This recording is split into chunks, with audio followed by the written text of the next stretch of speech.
between the Astros and the Brewers. That's coming up in just a few minutes. Julia Morales joined by Alan Ashby. We're in the Astros dugout. Man, the story would be Tyler White across the league if it wasn't for Trevor's story. Tyler White off to a great start, 10 for 14, the 3 home runs, 9 ribbies. What's it been like for you, Ash, watching this guy get off to a start in the major leagues? You know what? It's been kind of cool, Julia, because back in spring training, he was that guy. He really was kind of an afterthought at first base. A.J. Reed was kind of the guy battling with John Singleton for that first base job. And I kept watching Tyler White thinking, this guy can hit. You know, you look through all the numbers in the minor leagues and realize that he gets on base, but he can hit. And he'll drive in runs, and I saw the 99 RBIs from last year. And then the more you watch him, you see this opposite field power. He hits it all over the ballpark. And right now, he is the 5-game all-time record holder for the Astros in hits, home runs, and RBIs. He also is first in the American League in hits and RBIs right now. So, I mean, he's just flat out doing it, and he didn't even start opening day. Right. Batting 7th in those first couple of starts for him. A.J. Hinch decides to move him up. Didn't want him to change his approach at all. Did you see any change last night? Had a pretty good game. I'm not seeing any change at all. What I see is a guy that just simply hits. It never looks to me like he's geared into one zone. It's the same stride, always a little bit toward third base, but still with the ability to hit the outside pitch and not only flare it to right field, which he doesn't do, he drives it to right field. And so I see him as a guy who's going to force his way at any chance he can get to get into this lineup on a daily basis. A.J. Hinch impressed with his defense as well. I'm sure you guys will get into that in the broadcast, which is coming up. Thank you, Ash, for that on Tyler White. Stay tuned. Lineup's first pitch coming up after the break. It's Astros Brewers on Root Sports.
Astros and the Brewers from Miller Park in chilly Milwaukee, Wisconsin, with the roof once again closed as it has been throughout their opening homestand. Finale of the road trip for the Astros. They're 2-3. The Brewers are 2-3. Here's Jimmy Nelson going to work on Jose Altuve. Altuve hits the first pitch high and deep to left field. One pitch, 1 home run for Jose Altuve, number 1 of the year, and 1-0 Houston. I think number 1 could count as 2 based on where that landed.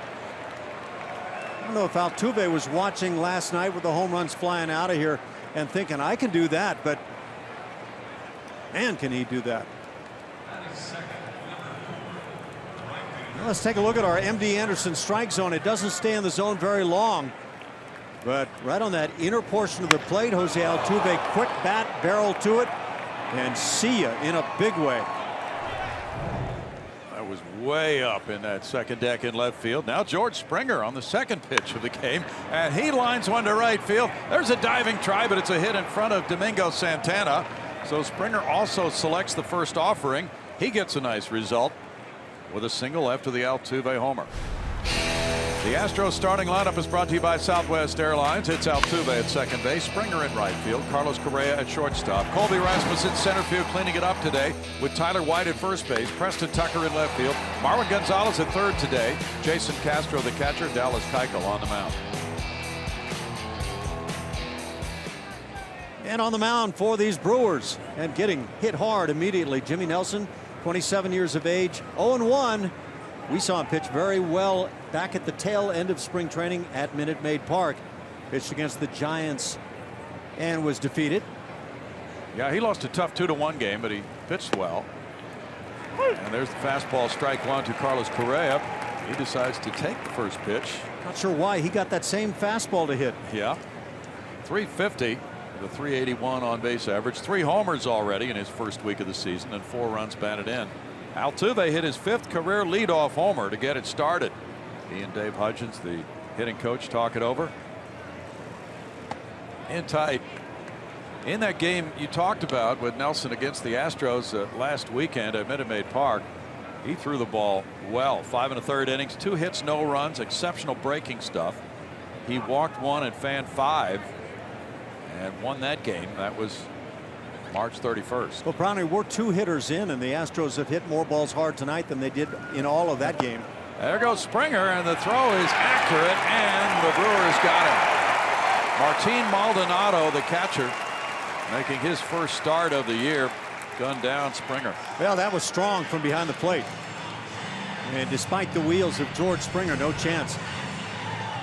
Take a look at this. I'm going to comment also beyond the caught stealing here. The ball George Springer hit to right field had a chance of turning into one of those at least 3 baggers, maybe inside the Parker. And so we've seen George run anyway here, but we might have seen more. 1-2 now to Correa. He hits the breaking pitch foul, lights it off. He's got that good inside out swing though, and he hits the ball hard to right field often. It's a great way to approach things when you're facing a 2-strike count. You see the ball longer, and for Correa, for Springer, guys like that, opposite field is still home run potential. Jimmy Nelson was drafted in the 2nd round in 2010 by Milwaukee. That's strike 3 call. 2 outs now. Houston Methodist brings us our league leaders. And we look at Carlos Correa. In terms of distance of home runs, we've got a couple of guys right there at the top. Correa and Colby Rasmus from last night. Matt Kemp, Paul Goldschmidt, Trevor Story. He's hit a load already. Steven Souza and George Springer have hit some long ones. But the boys at the top right now, Correa and Rasmus. Are they the new Bash brothers? Certainly Rasmus was last night with the 2 homers, 4 runs batted in for Colby. And then he hit a ball on a line to center field. His last time up, it was caught. That pitch inside at the knees. He shoots a look out at Jimmy Nelson. Yeah, he did. He didn't wait at all in sending that look either. After a couple of home runs, you wonder when you see something coming in hard on you, what's going on? .357, 2 homers, 4 runs batted in, especially after the game he had last night also. Second baseman Rivera is out in shallow right field.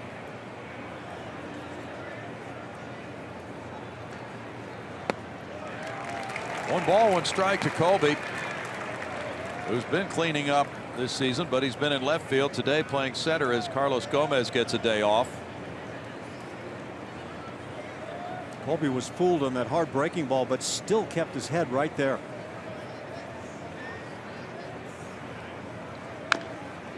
Bounces that one foul. 1-2. He hit a tape measure shot last night, and then his other homer went to left center field. There's Gomez, the former Brewer, watching. Jimmy Nelson, 27 years old, is listed at 6'6", 245. He was born in Plymouth Falls, Oregon. Last year for Milwaukee, he went 11-13 with a 4.11 ERA. That's a fastball up, and check swing call goes Rasmus's way with Phil Cuzzi calling it ball 2. Dan Bellino is the home plate umpire today. From the side, barrel gets out close to the front of the plate, but he kept the barrel behind his hands. Imperative on that swing. That's the way to get a call. You're right. Off-speed pitch, ball 3, and it's a full count. Nelson threw his curveball last year 21% of the time, and his slider 17% of the time. Backdoor effort not as close as it looked initially.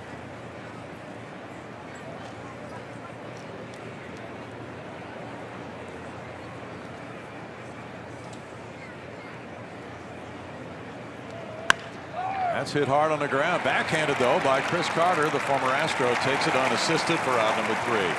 Altuve on the game's first pitch goes deep. 1-0 Houston.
check the starting lineup for Craig Counsell's Milwaukee Brewers. They come up in the final game of their homestand with Domingo Santana in right field.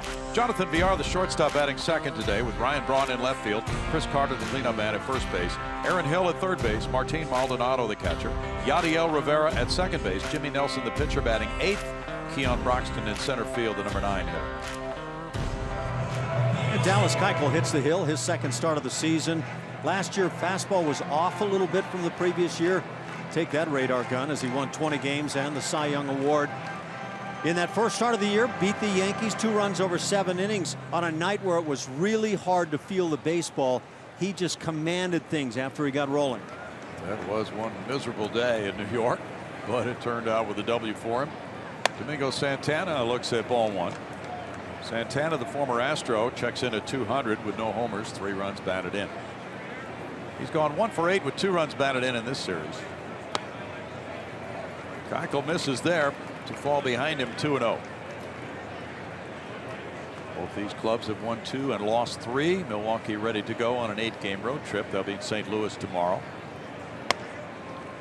That'll be the home opener for the Cardinals, and the Astros, as you know, have their home opener at 7:10 tomorrow night against defending world champion Kansas City. A lot of festivities planned before the game, so hopefully you'll be there early, and especially in your seats by 6:30, we're told, to experience the entire pregame program on the field leading up to the 7:10 start. With Dallas starting this game, Colin McHugh will be the home opener starter tomorrow night against right-hander Chris Young. Now 3-2. Keuchel with the 4 walks in that very cold game in New York Ash talked about. It was tough to get a feel for the baseball in that one, and that's unusual for him to walk 4 in 7 innings. But he has walked the leadoff man here. Santana's aboard. You can see from that pitch tracks really nothing in the strike zone in that entire sequence. Right. And there you see the percentage. Strikeouts to walks. Keuchel's never beaten this Milwaukee club. He's 0-2 with an 11.68 ERA in 3 career starts. Jonathan Villar has had a nice series. In fact, a nice week. 385, 1 homer, 1 RBI to start the season for the switch hitting former Astro. Santana has not attempted a stolen base. Villar takes a look, and there's ball 1. Villar has looked good in this series. Yeah, and that's not just an offensive comment. That's all the way around. He's played solidly defensively. At the plate, he's gone 3 for 5, 2 walks. He's ahead 2-0. Villar, 24 years old, from the Dominican Republic, getting this chance to open the season as the everyday shortstop for Milwaukee.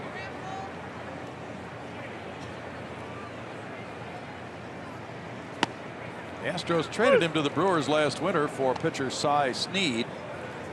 And the Astros, as you know, are stacked up at shortstop in their organization. And it becomes an issue of who is going to be on that 40-man roster when it's determined that there's no room for a certain player on the 40-man. Why not deal him and try to get something in return? Fouled away, 2-2. Marlon Gonzalez is outstanding at shortstop when he gets a rare opportunity to play there, when Carlos Correa gets a rest. And the Astros do have good shortstops also in the organization. Alex Bregman is at AA, Corpus Christi. Inside, they have Danny Worth, who's playing middle infield spots at AAA Fresno, and Nolan Fontana. 3 balls, 2 strikes now. We'll see if Santana's on the move. And because of the ground ball proclivity of Keuchel, he might be try to stay out of a double play. But Dallas is quick to the plate. And that's strike 3. Villar was headed for first, but it's out number 1 for Keuchel. Let's see if a little reputation for the Cy Young Award winner might have bought him an outside corner. Ooh, that's perfectly placed. And Jonathan Villar is just going to have to learn that outside corner extends more than he believes. Ryan Braun follows. Braun with a .263 average, 1 homer, 3 runs batted in, is 3 for 6 in his career against Keuchel. Keuchel, with all of his 3 career appearances against Milwaukee coming in 2012, facing this club for the first time in a while. Braun looks at ball 1. Chris Carter on deck. Back in 2012, Dallas Keuchel was not the pitcher he is right now.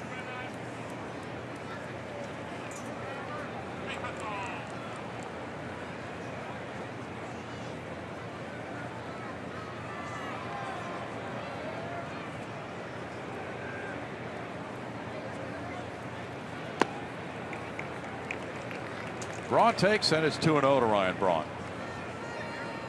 And yet, Brownie, in September, I was able to come in and actually see a ball game that Dallas Keuchel pitched, being honored that day with some of the former Astros players. And it was a very impressive outing for Dallas. And at that time, I thought, this guy just looks like he could be a much better pitcher than people think. Certainly turned out to be the truth, although in 2012, he was 3-8 with a 5.27 ERA for 16 starts in the majors. Spent part of that year at AAA Oklahoma City, but he was learning, and then he was able to put those things into use.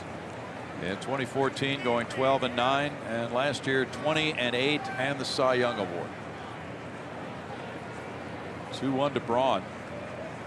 Dallas is going to be involved with ceremonies on the field before the game tomorrow night, as well as Carlos Correa, Jeff Bagwell, and Roger Clemens. 3-1 now to Braun. This is anything but a sharp start for Dallas Keuchel.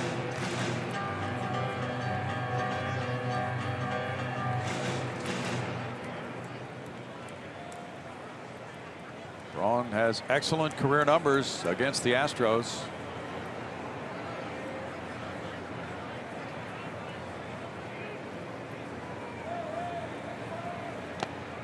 That's a walk. 2 men on, 1 out for Chris Carter now.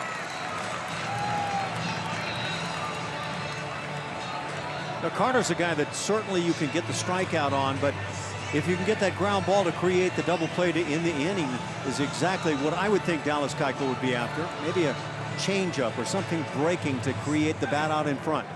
Jason Castro went out, and Dallas was listening to Jason's observations, nodding his head. Now Jason came back for an additional word before Carter bats.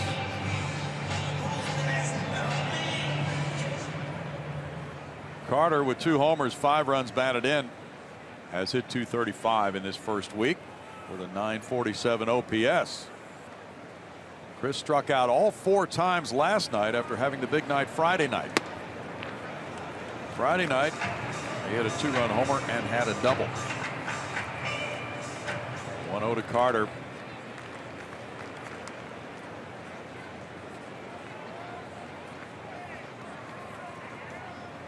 Shift is on. Now 2 balls, no strikes with Aaron Hill on deck. These 2 teams have traded 6-4 ball games. Milwaukee won Friday night. Houston won last night.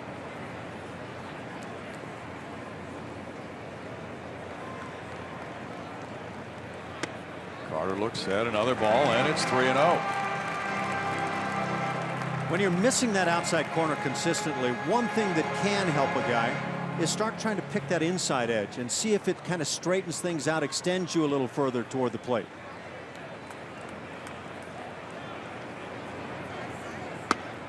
In for a strike, 3-1. I'm glad Carter was taking on that. Yeah, that caught a lot of home plate.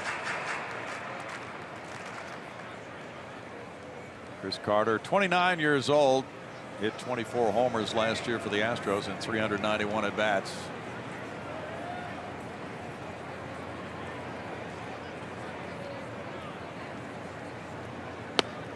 He looks at it, and the bases are loaded on 3 walks for Aaron Hill.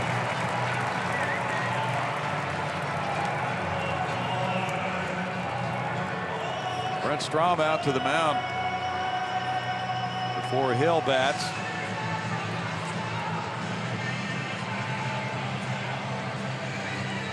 Morales has been very good at making adjustments, and that's what he's going to be charged with right here with a 1-0 first inning lead.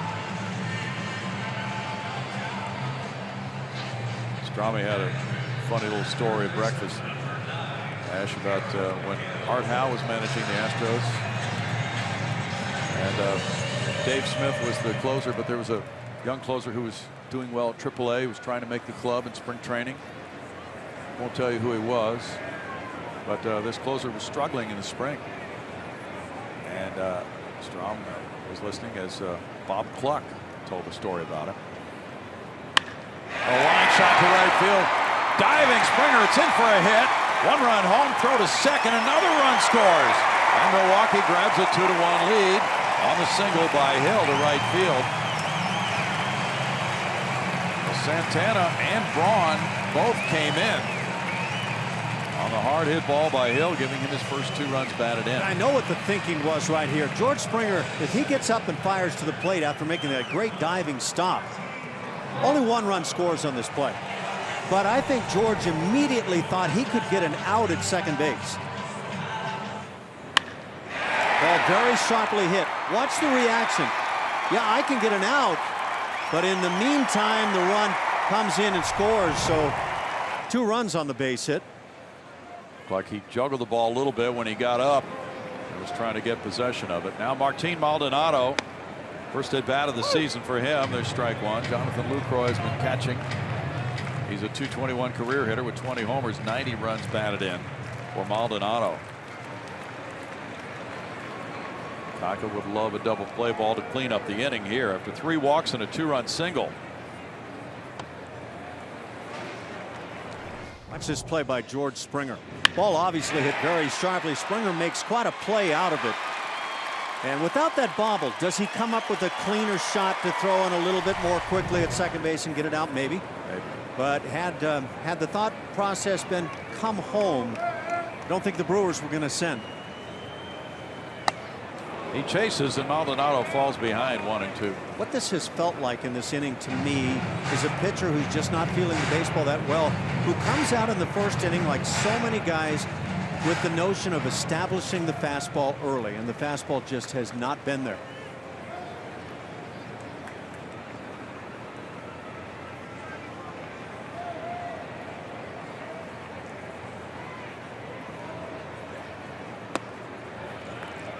Now it's 2-2 on Maldonado. Well, the conditions were certainly much worse for Dallas in his first start of the year on Tuesday. They gave up 3 hits and 2 runs in 7 innings. He walked 4 in the first 3 innings of that game.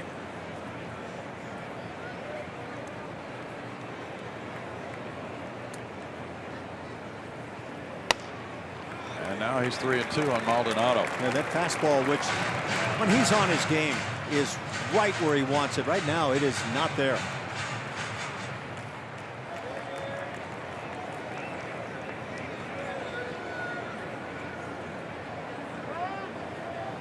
Time called.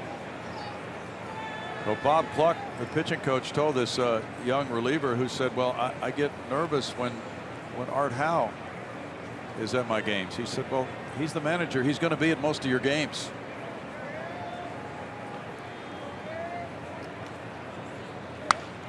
Foul back. Still 3-2.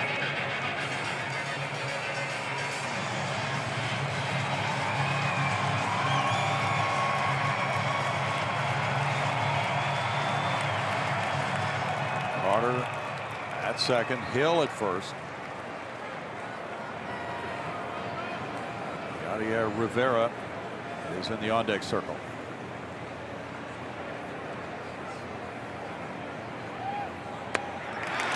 Now another walk, the 4th of the inning, will load the bases again. Our Ford spray chart will tell us some things about Dallas Keuchel. When he's not on with his fastball, he has to turn to the other pitches. Best 5 starts last year, 63% usage on the fastball, and in the worst 5, 52%. It's not there. You're not commanding it. You got to find something else that works. And right now, Dallas is searching hard to find that something else.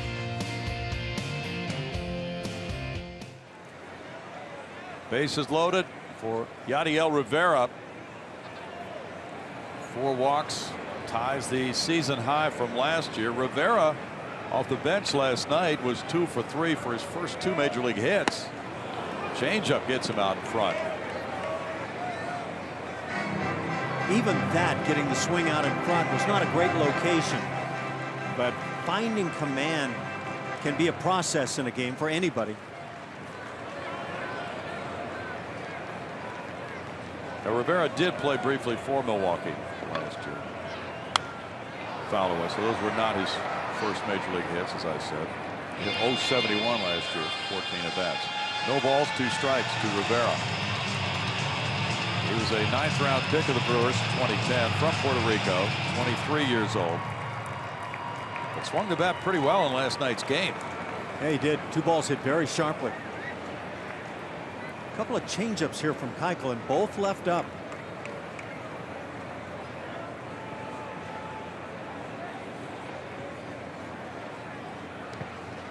Good block by Castro with the bases loaded. Now 1 and 2. If Dallas can find a way to get out of this inning yielding nothing more than the 2 already on the board, got a chance to be in a real good spot. But he's in a tough spot at the moment.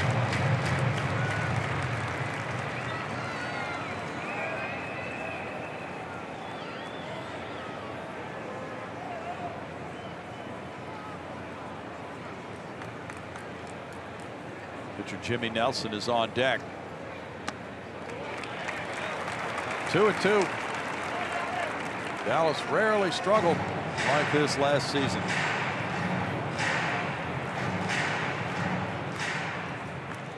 .34 pitches in the first inning. I don't know if he had a first inning with that many pitches last year, Ash. You'd be challenged to find that if he's anywhere close to that.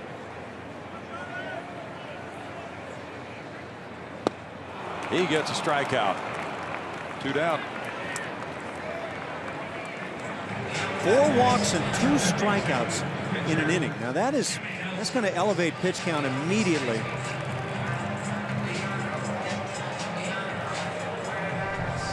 Last year he set the club record for strikeouts by a lefty with 216. Facing Jimmy Nelson now, a 114 lifetime hitter. Okay, so right now, how does a manager who inserts his pitcher, who is not a great hitting pitcher, into the 8th spot feel about all the explanation as to why you go that direction? This is not the way you want it to play out. Pretty hard to justify. But he might be thinking, he being Craig Counsell, yeah, but I have a 2-1 lead. It's the first inning. So worst case scenario, Broxton leads off the second inning, and I go to the second with a 2-1. Yeah, so the next time you've got a 1-run lead in any inning for that matter, and the skip says, come on guys, let's go get some more and put it on these guys. Then you say, do you remember that first inning back when? Yeah. That's a strikeout, and that ends the first inning, but it could take a toll on Dallas Keuchel because the Brewers sent 8 men to the plate. 2 of them score on 1 hit. They leave the bases loaded. Milwaukee leads it 2-1.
Houston Astros baseball on Root Sports is presented by Jack in the Box. Taste the all-new Habanero Pepper Jack Ultimate Cheeseburger only at Jack in the Box. And by Southwest Airlines. Transparency, low fares, nothing to hide. Tailgating outside Miller Park. Yeah, they apparently know how to do it, even for baseball games. These folks, doesn't matter what the weather's like, they're out and ready to roll. They're used to this weather, Ash. Can you imagine January up to see the Packers? Parking lots full 3 hours before. Astros fans have been waiting for this one. The Astros don't come up here very often. Roughly about every 6 years in interleague play, the way the leagues are right now. They used to make 3 trips a year when they were both in the NL Central. Everybody lives up here. Sent me a text when we pulled in. Welcome to the frozen tundra. Tyler White has really ripped the ball here in his first week in the major leagues. He has hit in all 5 games.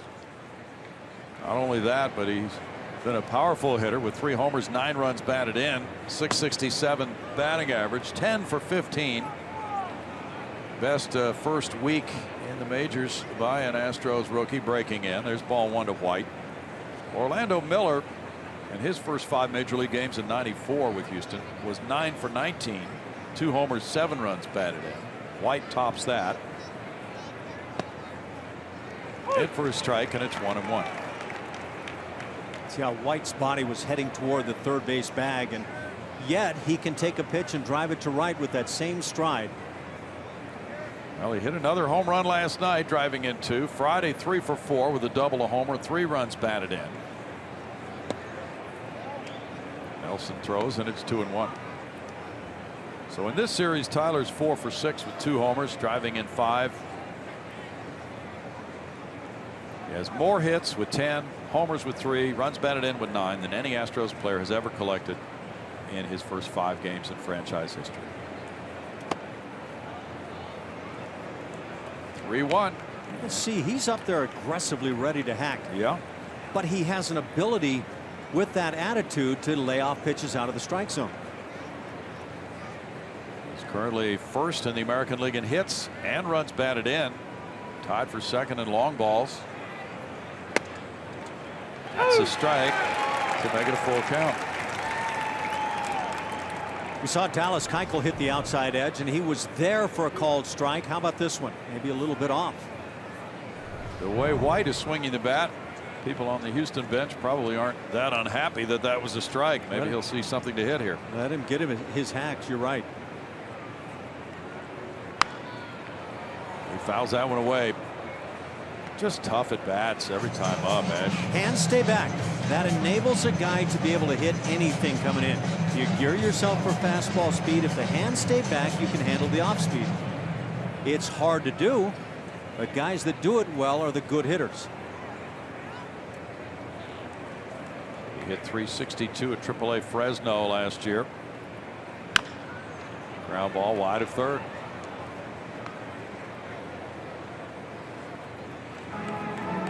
It's one of those things you can say, well, then why don't all the guys do it?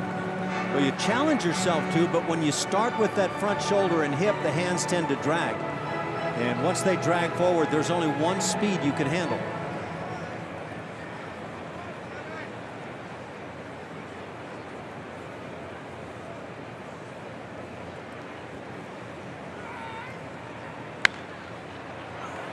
White fouls back another one. Might have swung at ball 4, but with the 3-2 count, this is also what good hitters do, is not leave it in the hands of the umpires.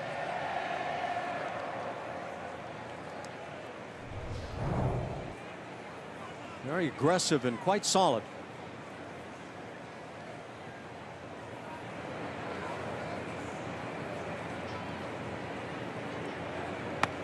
That's ball 4. He worked for it. And he made Nelson work. Leadoff walk here in the second inning. Second walk for White this season.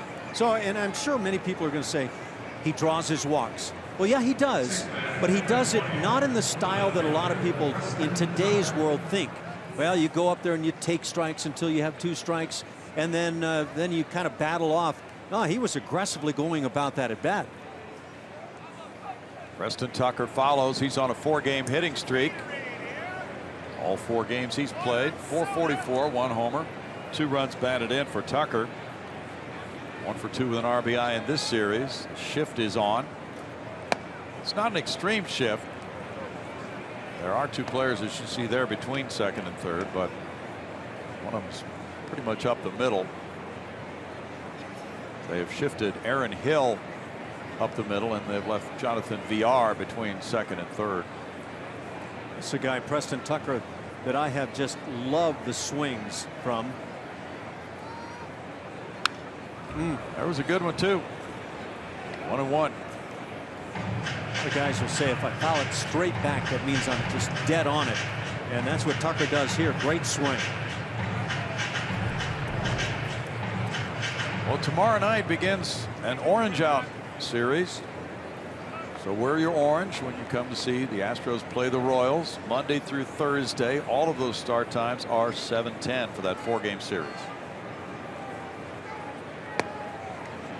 And for a strike. 1-2. Very exciting day coming up tomorrow. Colin McHugh and Chris Young tomorrow night. Tuesday night it's Mike Fiers and Chris Medlin. Wednesday night Scott Feldman, Giordano Ventura. Thursday night Doug Fister, Ian Kennedy.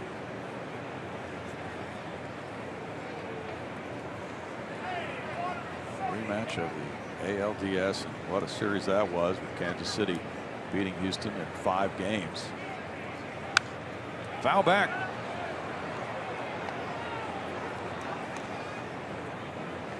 The Astros have scored 4 runs or more in all 5 of their games to open this season. That's the second longest streak in franchise history to open the year. The '88 team had 8 straight out of the chute with at least 4 runs.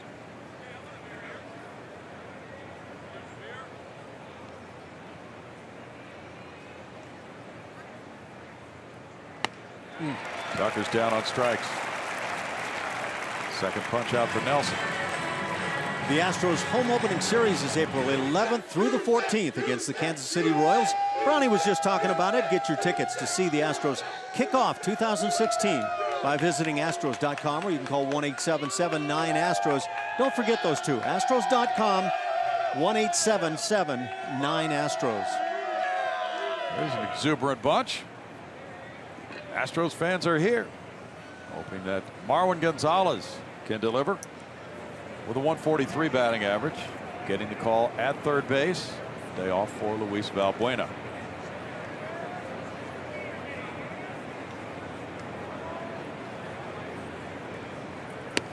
Marwin has been in both previous games of this series as a pinch hitter, drawing a walk Friday night and a single last night. The way Marwin played last year, combined with his spring training, looked like he was going to get a lot of starting time. Tyler White has kind of taken a bite out of that. Yeah, he's commanded those 4 at-bats per game.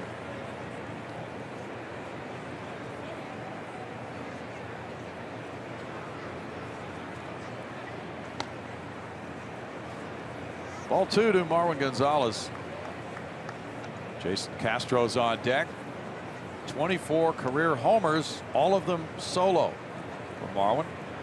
The ball really jumps here. Brent Strom was talking about that this morning. Very good carry on the baseball, and boy, the noises were loud last night on those home runs. The Astros hit 3. The Brewers had 2 homers last night.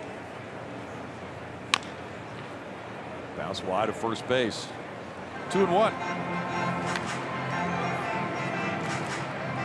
The Street Fest tomorrow, right outside Minute Maid Park, will be from 2 to 6:30. Bun B, famous Houston rapper, will be a part of that. That's your favorite artist coming right in, huh? That's right. I wore one of his caps in spring training. Yes, you did. He designed some Astros caps. And you can get one of those when you come out to the game tomorrow night. Our famous rapper Steve Sparks will be emceeing some things out there. Tap to first base. Carter takes a look at second, takes the out at first. White advances on out number 2. Now Sparky's going to be out there on the street with some Astros players, front office personnel. mixing it up with the fans who come early. Jason Castro put down a bunt for his first hit of the year. That was in the second inning last night. He had gone 0 for 11, and he later drew a walk in that game. So I went up to him today and said, well, how many bunt hits do you think you're going to have this year? About 25. And he started laughing. He said, well, you know, it's not as easy as people think.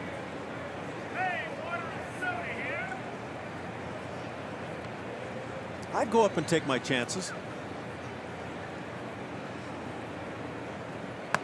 That's ball one.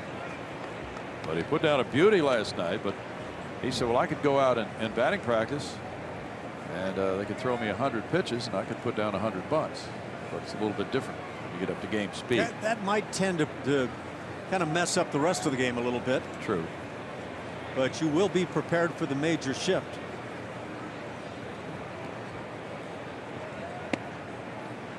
In for a strike, 1-1. But A.J. Hinch in his media session today said, yes, we are going to be bunting more this year when those shifts are on. And why not?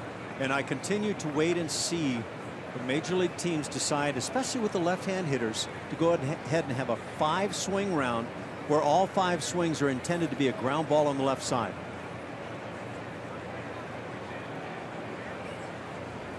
I don't mean softly hit. Go ahead and try to hit the ball sharply that way. Dallas Keuchel's on deck.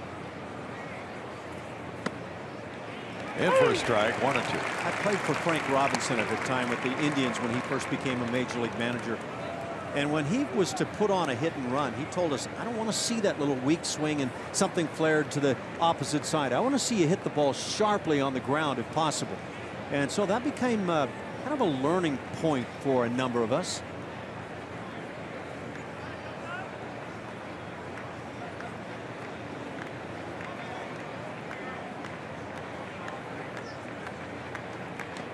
Castro is down on strikes on the curve. No runs, no hits, and a man stranded. 2-1 Milwaukee in the second.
Second inning, Dallas Keuchel went out there in the first inning. We were talking about it a bit, and a number of pitchers, maybe every pitcher at some point or another, goes out and says, I'm going to establish the fastball. Might come from the pitching coach. Wherever it comes from, you go out there and that fastball is scuffling, you're missing away, up, down, whatever the case may be, and now you've got to change in midstream, and that's when the cutter and the slider and change started to come in late in the inning for Dallas Keuchel. 4 walks later, he was able to get out with minimal damage, the 2 runs, but that's that feel when it just doesn't work in the first inning, and it's all about fastball to start things. Keon Broxton leads it off. 2-1 Milwaukee. Broxton started in center field Friday night, going 0 for 2 with a walk. And strike one to him. He's had 4 major league at-bats this season. He had 2 last year with Pittsburgh, still looking for his first hit as a big leaguer. 25 years old, from Lakeland, Florida. Infielders are bunched, playing him to pull. It's 1-1. Evan Gattis had 3 hits last night for AA Corpus Christi, including a homer and 3 runs batted in. That was his 3rd consecutive start at DH. 2-1. He's about ready to return to the Astros. He may be joining the club during the Kansas City series coming up starting tomorrow night, a 4-game set in Houston.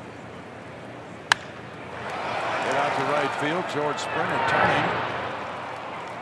On down. Another ball hit sharply, and another fastball left up.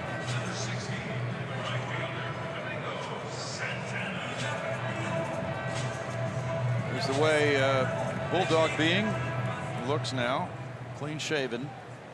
It looks to me like he's starting to grow a little something there on the chin, but Yeah. that is the clean looking Evan Gattis. Wonder if he's become a low ball hitter in the process. Well, we're not sure what his stats are clean shaven, other than what we gave you for the 3 games at AA. With full beard, he is tremendous at the height of the cap. Broken bat. Springer races in and lays out for it. Good play by Springer. 2 outs. I think George is loose by now out there. Yeah, he's had some action, hasn't he? He came really close on that line drive hit to right field that produced a couple of runs. I think could be good for your night. Just really get the body loose and ready to go. He's a rangy right fielder. Jonathan VR struck out looking in the 1st inning. So Gattis had a very active night, also running the bases last night. I hope there's video. Yeah, he was thrown out trying to stretch a single to a double, thrown out at second base, and had some other base running as well. And after the game, he sent a 1-word text to AJ Hinch: ready.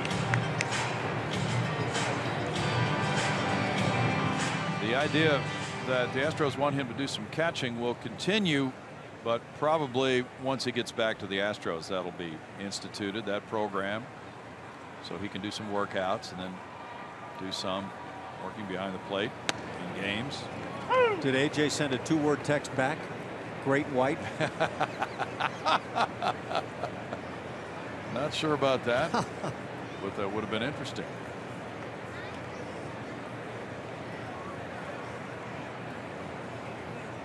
Gattis, we understand, is scheduled to play in Corpus Christi tomorrow. And then, of course, the evaluation always continues for players coming back from a surgery like that, a sports hernia surgery. Francis Martes had a big game, 6 shutout innings for Corpus Christi last night. VR reaches for the breaking ball, strikes out. Keuchel has a 1-2-3 second. He is set down 5 in a row. It's 2-1 Brewers after a couple.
Park, 2-1 Brewers in front. Houston Astros 28 game plans are on sale now. Choose from either our series or weekend plans for the 2016 season. For more info, visit Astros.com or call 1-877-9-ASTROS. Brownie? Julia, no activity for you on the slide or sausage races or anything like that today? No slide. I heard it was the kids' sausage races, so okay. Not allowed to take part in that. I'm too oh, old. You're way too old for that, Julia. Dallas Keuchel leads it off. He has a 100 career batting average. Julia's down there sitting next to the Arctic vortex maker. Yeah. I really am. Ash knows. I had no idea that I was sitting next to the return over here, so the cold air is being sucked in right where I'm sitting. Oh. This is a true story. So I have the coldest seat in the house. Okay. I had to pull her off of the thing. It was sucking the air so hard. Yeah. A little roller out to second. Rivera takes care of out number 1.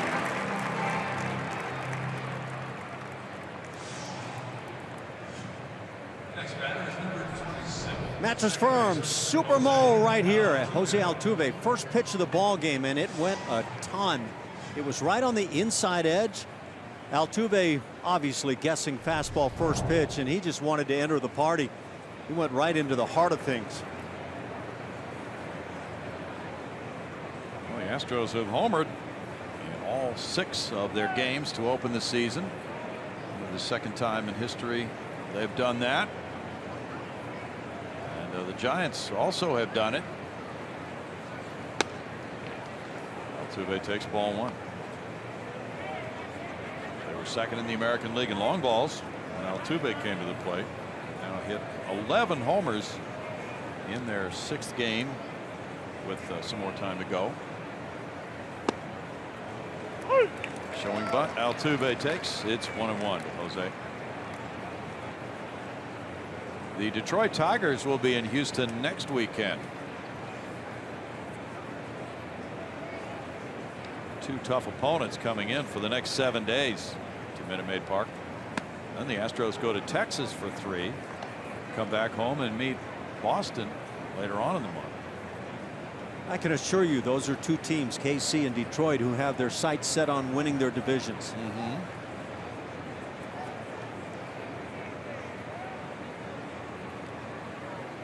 Altuve looks at it. There aren't many home games for the Astros in April, just 10.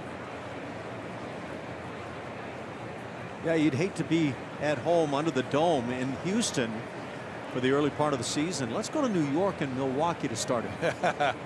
Altuve leads the majors in hits since 2014.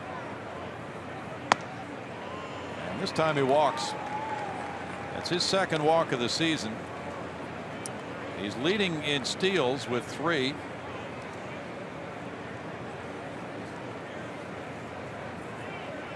George Springer singled to right field in the 1st inning.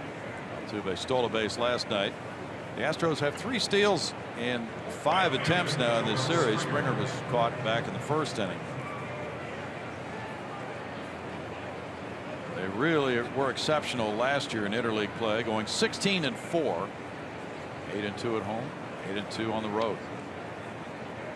Altuve takes off at the first pitch. No throw. Maldonado couldn't get a grip on the baseball. That's 4 for 4 in steals for Altuve. Boy, Altuve was instantly in full speed.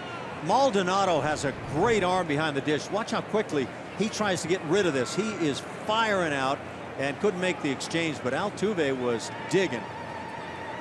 I don't know if this is a mindset he can keep going all season long, but he does get off to some great starts with the stolen bases. And the Astros as a team are 7 for 9 now to lead the league. Springer looks at ball 2. 2-0 to George. George has 37 homers in his career, and that is the best in Astros history through the first 185 games for a player.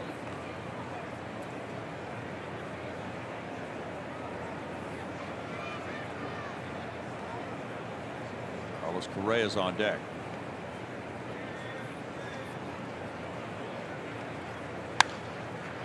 Foul back. George has been dropping down on that right knee quite a bit with his swings this year. It's what we saw when he initially came to the big leagues. When he gets that stroke going where he's using the entire field a little bit more, probably the most effective, but he is one of the big swingers in the game.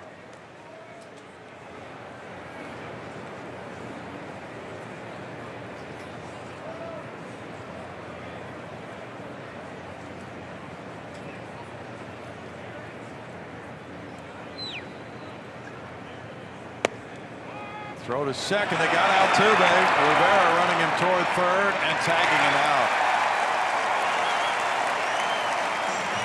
There you saw that arm you mentioned, Nash. He can flat bring it from behind the plate. There is no question about that, and he's quick as well. Altuve takes that extended lead and dead meat at that point. No chance to get back and no chance anywhere. It's a good job going full speed on the back end of that rundown. Or near. The pitch was ball 3, so the count 3-1 after Maldonado picked off Altuve there.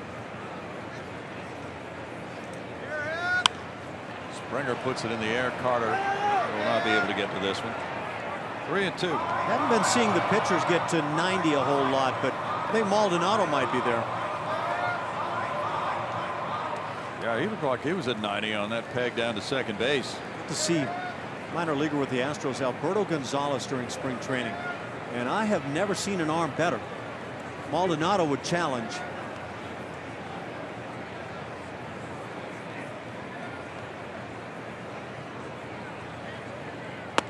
Inside, Springer is run up.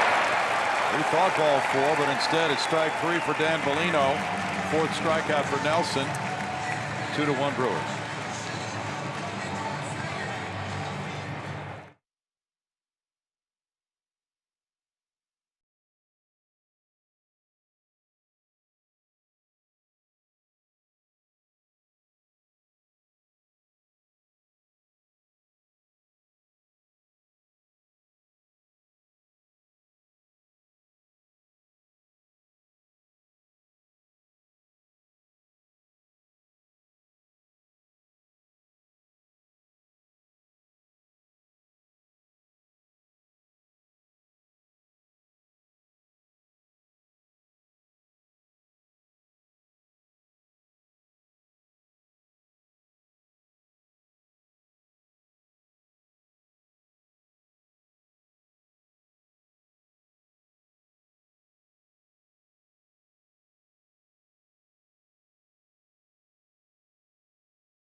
I mean, if you want to be the best, you got to continue to be the best.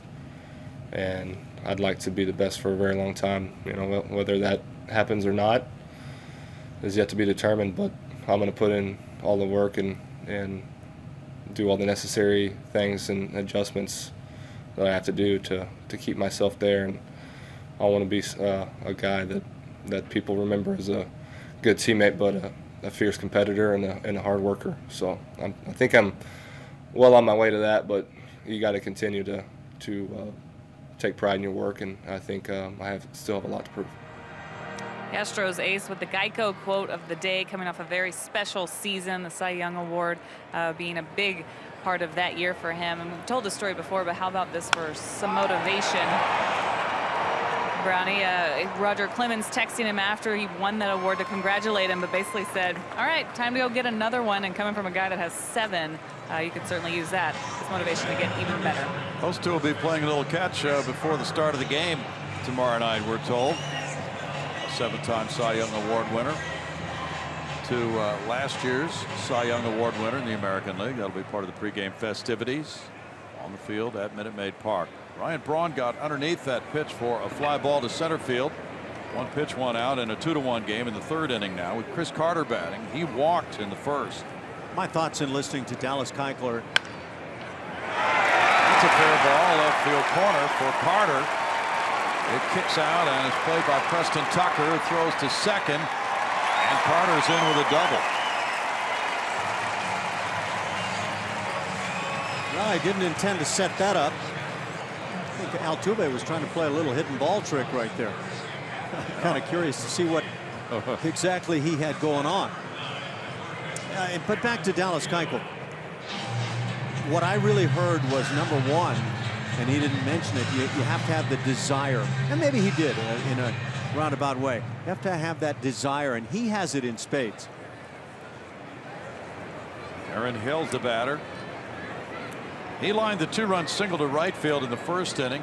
George Springer attempted the diving catch, came up with it on a bounce, and tried to get a force out on Carter at second as 2 runners scored.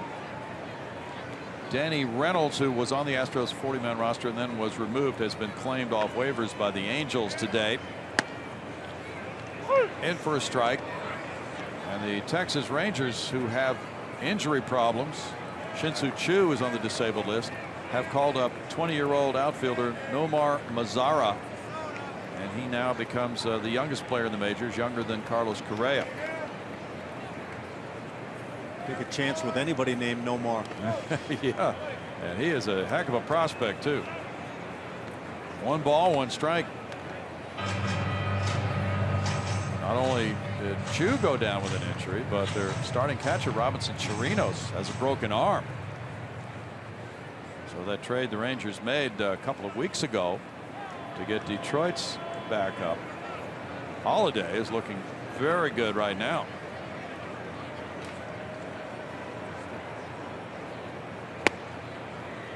In for a strike. 1 and 2 to Hill.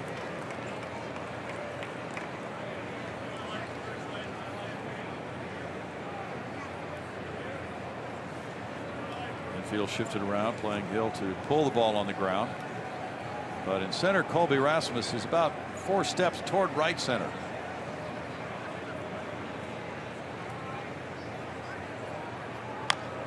When this ballpark was designed, well, we have something else for you here, Ash. I mentioned the possible hidden ball trick.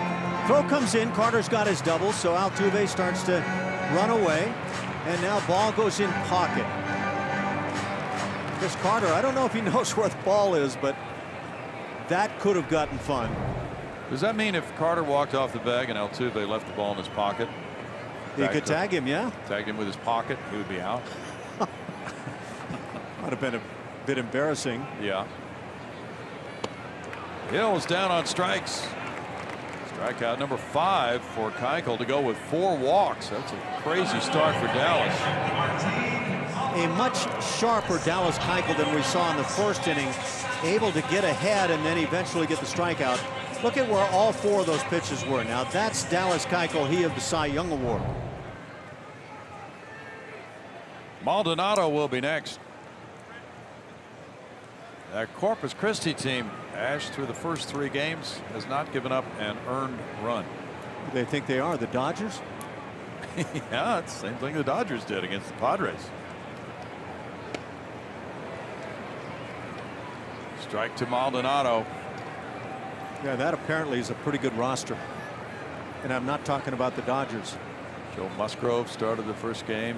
He's a good prospect. Keep your eyes, ears open for Joe Musgrove. Musgrave? Musgrove, yes. Just off the corner for Dallas. It's 1-1. Colin McHugh tomorrow night. That will be a great atmosphere at Minute Maid Park. A packed house, a sellout. Get there early, enjoy the street fest. Be in your seats by 6:30. 2 balls and a strike. Well, Julia's been freezing this entire trip. Most of us have. It'll be nice to get back to the warmth. Can't wait. Hope Houston's ready for us.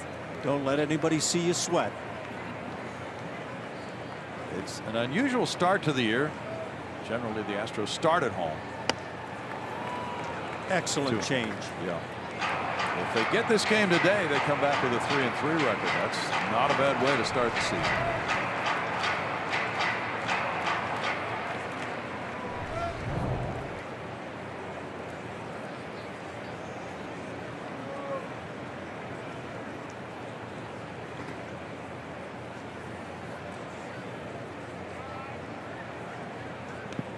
The dirt. The Astros will miss facing Edinson Volquez.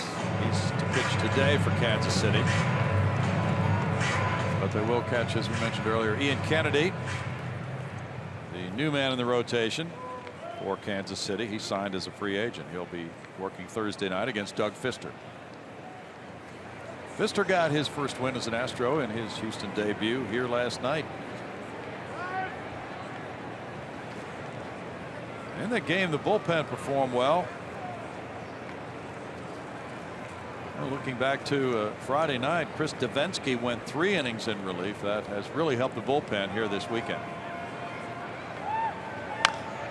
Little tap, Keuchel over for it. Takes extra time and guns him down. No runs a hit and a man left. After 3, it's 2-1 Milwaukee.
Time to take a look at our Chevy Stroh poll. Make sure to head over to the Root Sports SW Twitter page to vote in the poll. Here it is. Which Astro will hit the longest home run this season? Colby Rasmus, who hit a mammoth home run last night. George Springer, Carlos Correa, or other. Gaddis could be on that list, who's working his way back. I heard he hit one 432 feet last night for Double-A Corpus Christi in rehab. But there's some guys that can send it a long way on this team. Vote away. I'll let you know the results a little bit later. Thanks, Julia. Correa leading it off here in the 4th inning. He struck out looking in the 1st. Altuve wants to know where his name is on that list after that first inning shot. He joined the big boys with that swing. In tight ball 1. Correa, when he homered on opening day, became the youngest Astros player to do that.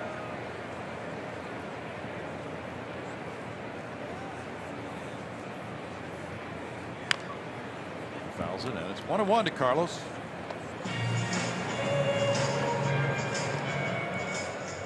Last year, Carlos for the Astros had a .345 on base average, .512 slugging percentage, or an .857 OPS. Joining the elite shortstops. In tight. 2-1. So a lot of shortstops around Major League Baseball would love to join the conversation that Carlos Correa is in.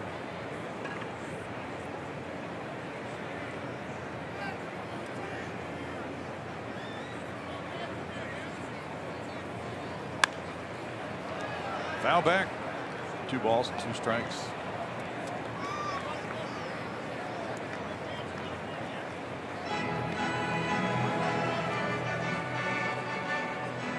Jimmy Nelson, who had that excellent season last year for this Milwaukee club, certainly had a better winning percentage than his team's winning percentage a year ago.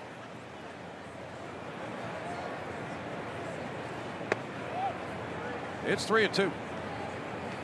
It's a 4-man rotation so far for Milwaukee because of off days for Craig Counsell's club. But there are a couple of starters in waiting in the minor leagues. Zach Davies is one. Jorge Lopez is another. Candidates to join this club as a 5th starter when one is needed. Foul away. It's still a full count.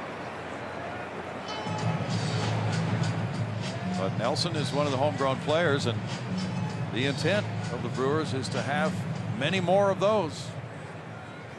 They feel good about what they've done to bolster their farm system. A trade last July with Houston, a part of that. A trade this winter with Arizona, another part of it. In tight, and Correa has a walk. We go to Julia Morales. Thank you, Brownie. We were talking about the longest home run of the season in our stroke poll. How about Colby Rasmus, who hit that long one last night, but he's hit some deep bombs in his career. This one way back, a young Colby Rasmus with the St. Louis Cardinals at Kauffman Stadium. That one went 480 feet. That's a long way. How about 468 feet right here when he was with the Toronto Blue Jays? Another bomb back in 2013. He had a lot of bombs that year. Good year for Colby Rasmus. And then we saw him hit that mammoth bomb last night, 461.5 feet. Yeah. He looks at ball one. Grounded out to Carter earlier. He does have massive power with that swing, generating that lift on the ball. Prodigious. I don't know exactly how much I buy into the measurements that were provided. Maybe they're accurate. But that second one that Julia showed there off the facing up there in Toronto center field, that is massive. Yeah. 2 balls, no strikes. Now this ballpark was designed with some input from Hall of Famers Robin Yount and Paul Molitor to be a park that would yield a lot of doubles and triples. So it goes back deeper in the power alleys towards center field. The fence juts back.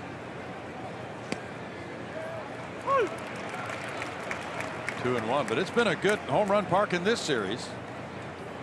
Ball traveling very well.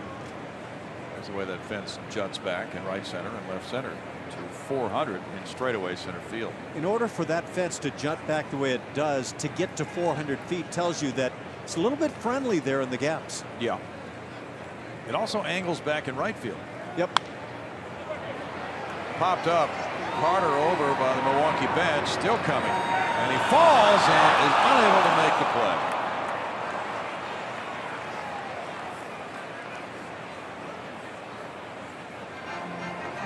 Well, there will be some Brewer teammates on a good occasion all falling down when they get pop flies in practice and stuff, kind of trying to imitate this one. He almost made the catch on his back. Had he made the grab there barehanded, it would have been too late off the screen. Yeah, but looked like that was loose dirt in that area right in front of the fence. A little bit of creative pop-up catching going on. Gives Rasmus another swing. Runner takes off, but they've got him now.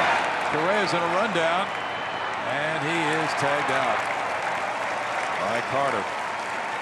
Well, the Astros have lost a couple of base runners here. Actually 3 in this game. Springer, Altuve, and Correa now. Too many base runners getting caught. And I'm not talking about getting caught on a legitimate steal attempt, but just leaving too early, leaving at a time as Correa, or rather Altuve did, getting picked off at second base. Can't afford these outs. Springer was thrown out trying to steal in the first inning.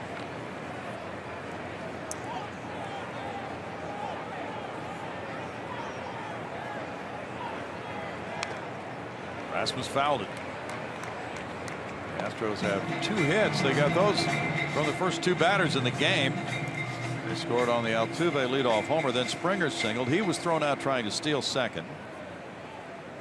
And in the 3rd inning, Altuve walked, stole second. He was thrown out on a pickoff from Maldonado, caught in a rundown, and then Correa took off too soon. He was caught in a rundown. Second baseman Rivera, 2 down.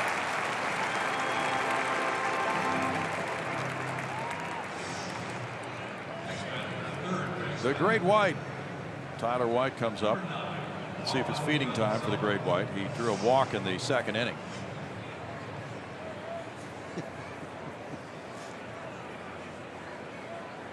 He's got a chance to be a fun story all year long, and So, then some. Do we hear the music tomorrow night? Da-da. What is his walk-up music? I am hoping so. Gene Segura, who was traded to Arizona by Milwaukee, is tore it out of the gate right behind Tyler White on that list. Strike to White. Segura has worked out very well, but another acquisition this winter by the Diamondbacks, Zach Greinke, is 0-2.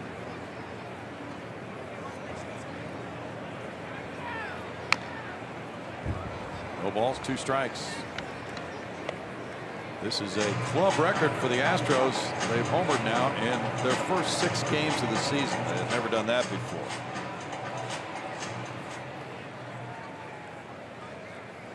Preston Tucker on deck.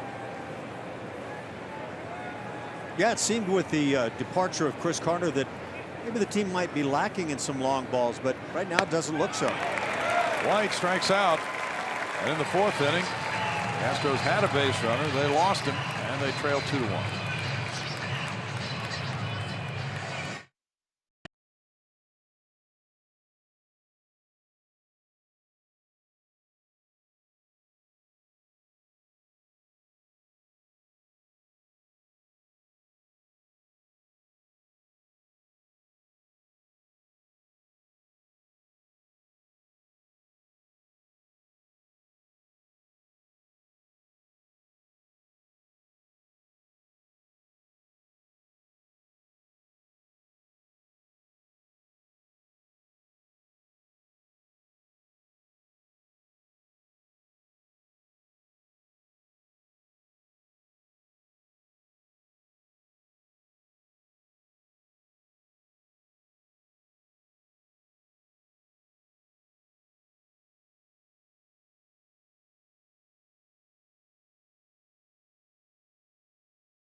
Two-1 Brewers lead over the Astros. We go to the bottom of the 4th inning. Become a 2016 Coca-Cola Astros Buddies member for $25 and get a voucher for 4 tickets to a select Astros game. Front of the line access to the Kids Run the Bases, autograph sessions, and more. Visit astros.com/buddies to purchase that for a membership for kids up to 12 years of age. Good program, Astros Buddies. 2-1 Milwaukee, bottom of the 4th inning. Yadiel Rivera, who struck out in the 1st, comes around again. Dallas Keuchel's pitch is high, and it's ball 1. Each club with 2 hits, no errors. The Astros have left 1. The Brewers have left 4.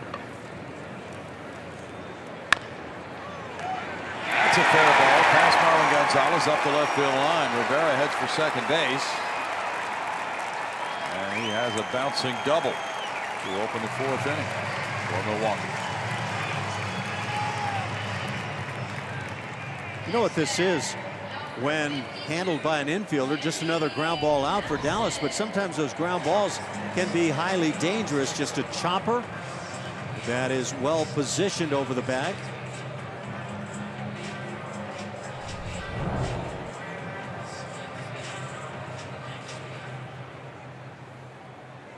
Now Jimmy Nelson, the pitcher.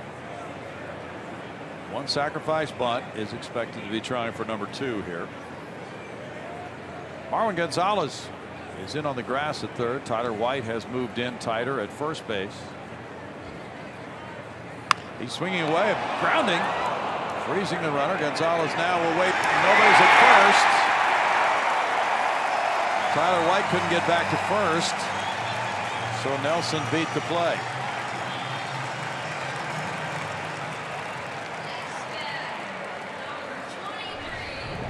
Let's see if at any point Marwin could have taken a shot at Tyler White trying to get back to the bag. We can't really tell there, but Tyler was doing his best to try to get back there. Yeah, he was waiting, but it didn't seem that he could have led him with a throw and it would have worked out. Just didn't look like he was ever going to be able to beat Nelson. Now A.J. Hinch comes out. First and second, nobody out for Broxton. How you ruling that one? Probably a fielder's choice. That's what it is for me. Yeah, we'll check. I think they've put a 4th hit on the board. Interesting. Well, they certainly have. That was kind of hard to explain, but that's the ruling. Hit. Yeah, maybe in Little League. Okay, Tyler White is all the way charged in. Now he's trying to get back. Now would be the only time he could throw and see if you can lead your receiver, but that was it. It's a scenario you don't see often. No, Jose Altuve started to head for first, and then he went back to second. So Dallas Keuchel in a jam here with those numbers. Works to Keon Broxton. Broxton hit a liner to right, but Altuve would have had a long way to go. Strike to Broxton.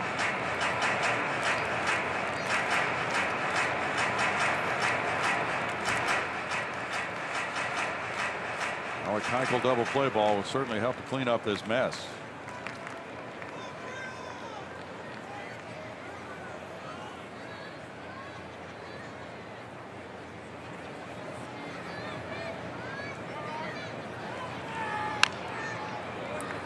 No balls, 2 strikes.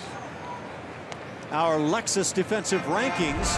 We look at the outfield and get used to it. We will look at the outfielders' arms a good deal this year. This particular outfield, you've got the 2 guys you don't run on a whole lot. Rasmus, not as much arm strength as George Springer. Then there's Preston Tucker. And for the sake of what we have a green light. Preston yet not really tested a whole lot in the outfield, but doesn't possess the kind of arm as certainly Springer or Gomez. Strike 3 call. There's a big out, number 1. Keuchel gets strikeout number 6. Good breaking ball, that slider. Dallas will throw a variety of breaking balls off of what he calls the slider, but well spotted. That was ruled a hit for Nelson. Yeah, that's a. I don't know. I guess it doesn't change anything statistically so much for Dallas, but it's a fielder's choice. I have to agree with you. Santana walked and scored in the first, hit a fly ball to right in the second. He looks at ball 1. Dallas Keuchel, who averaged over 8 strikeouts per 9 innings last year, comes up with another number 6 already, and he needed that one.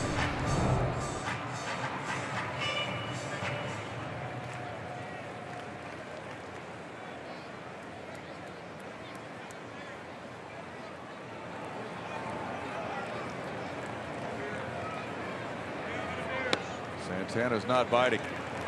2-0. He walked in the first.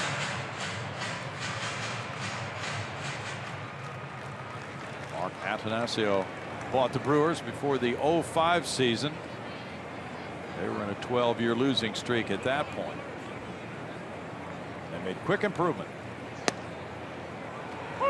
2 balls and a strike. In his first year, they made a 14-game improvement, going 81 and 81.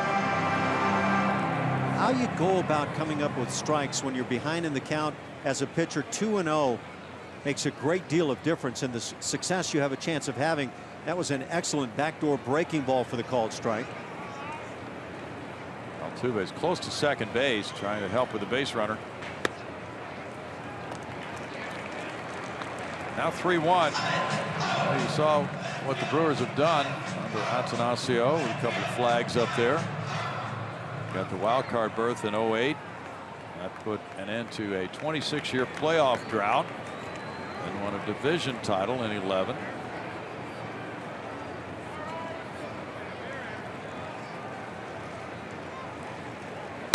That's hit hard into right center field. That'll score at least one. Jimmy Nelson might score. He's being waved to third and then held there, and it's 3-1 Milwaukee on an RBI double by Santana.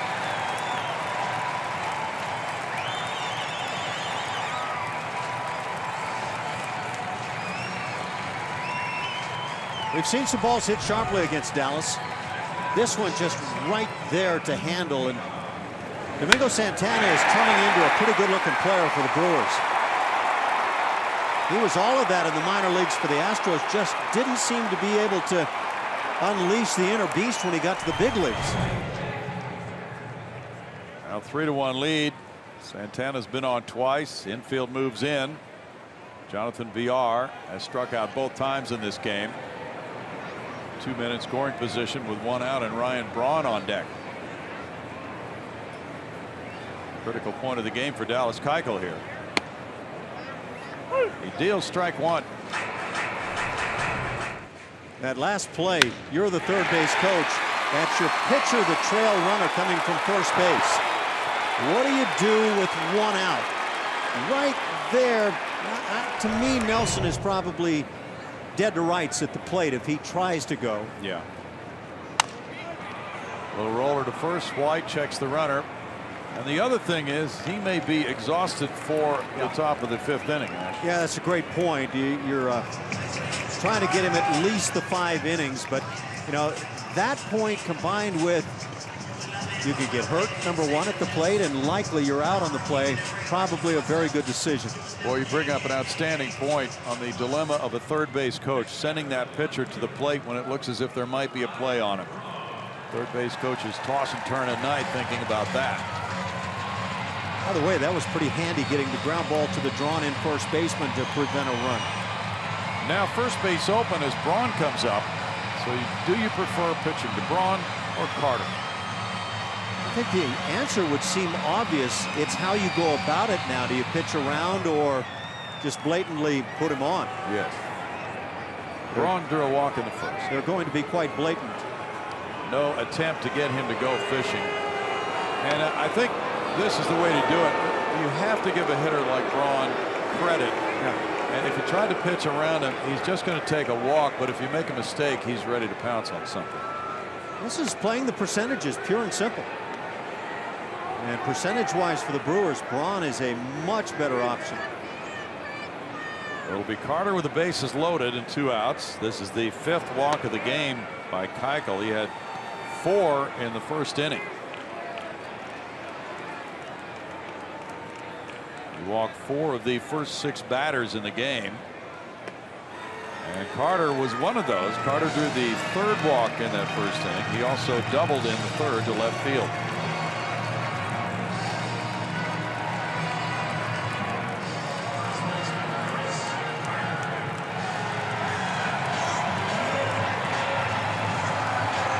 Grand slams and a .400 batting average for Carter in his career with the bases loaded.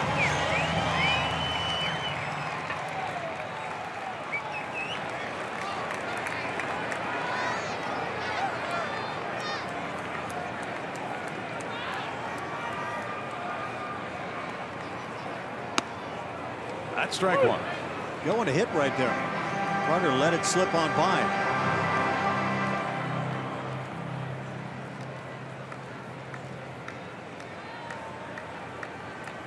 Came up with Oakland his first major league season 2010 for 70 at bats.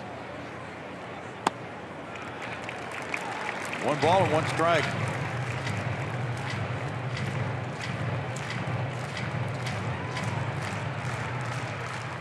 Jimmy Nelson, the pitchers, the runner at third. Santana at second and Braun at first.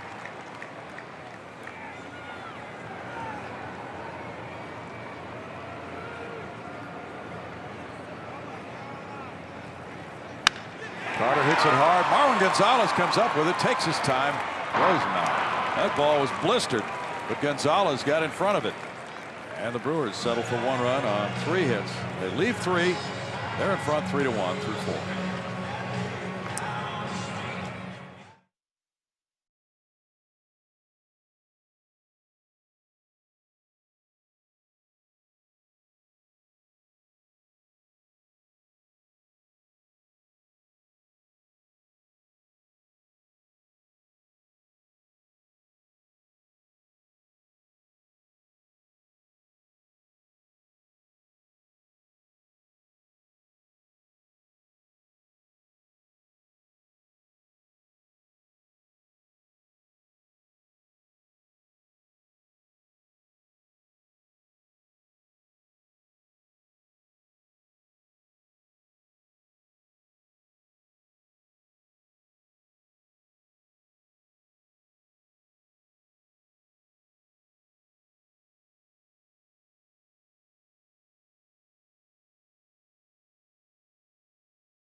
On Root Sports is presented by Southwest Airlines. Transparency, low fares, nothing to hide. And by Toyota. Let's go places.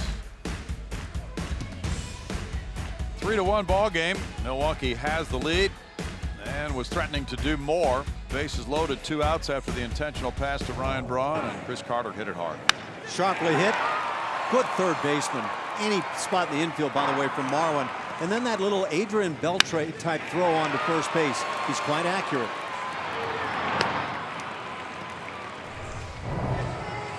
Michael got a big out. Now Jimmy Nelson, who had to run the bases in the 4th inning, comes back out for the 5th with Tucker, Gonzalez, and Castro due up for Houston. Pirates and Reds are tied 1-1. They're in the top of the 8th inning at Cincinnati. The Orioles lead the Rays 4-3, top of the 7th inning with 1 out. The Orioles are looking strong out of the gate. They're undefeated in the early games. Jimmy Nelson has walked 3 and fanned 5 in his 4 innings. He gave up a leadoff homer on the game's first pitch to Jose Altuve. On the game's second pitch, George Springer singled to right field, but then he has turned things around and has not given up a hit since then. The Astros have been complicit with 3 base runners lost along the way. Preston Tucker hit nothing. He struck out in the 2nd inning. His ball 1, but coming into this game, he's made some loud noises with the bat. Marlins 1, Nationals 1. They're in the bottom of the 7th in Washington. That's a loud noise out to left center field for Tuck. He's got some lift on it. Home run, Preston Tucker. Number 2 of the season. And he has opened this season with a 5-game hitting streak and made it a 1-run game. 3-2 now. Look, nobody has impressed quite like Tyler White to this point, unless you want to say Carlos Correa, who has been fantastic. But Preston Tucker is close behind. He hasn't had as much playing time. What he has gotten, he has taken advantage of. Even when he hasn't gotten hits, he's had this type of swing, and believe me, it's getting noticed. This guy could, if he maintains what we're seeing right now, he could have a whale of a year. 1-run lead now. Marwin Gonzalez bats. He fouls it for strike 1. What a start for Tucker. You talk about guys with legitimate home run power. Preston Tucker has to be talked about. This ties his career-long hitting streak of 5 games. And Tucker now, all 5 of his hits have been extra base hits.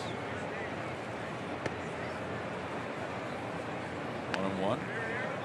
2 homers and 3 doubles for Preston Tucker.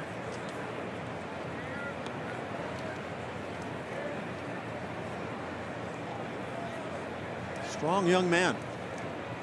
He's 5 for 11. 1-2. He and Tyler White have done some serious damage here in the first week of the season.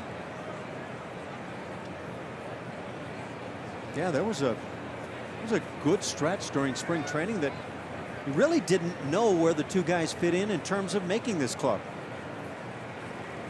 That's a good point. We weren't sure both of them could make the club. Still 1-2. And don't forget, there's a very powerful A.J. Reed waiting in the wings in the minor leagues, and yes, so the power just keeps on coming along. Well, there was that competition to make the club for opening day, and now there's a competition to stay on the club with Evan Gattis perhaps a few days away from returning. Boy, that is a battle. And ultimately, you want that type of challenge going on. It should push your players in the right direction. It's not easy to deal with at the time.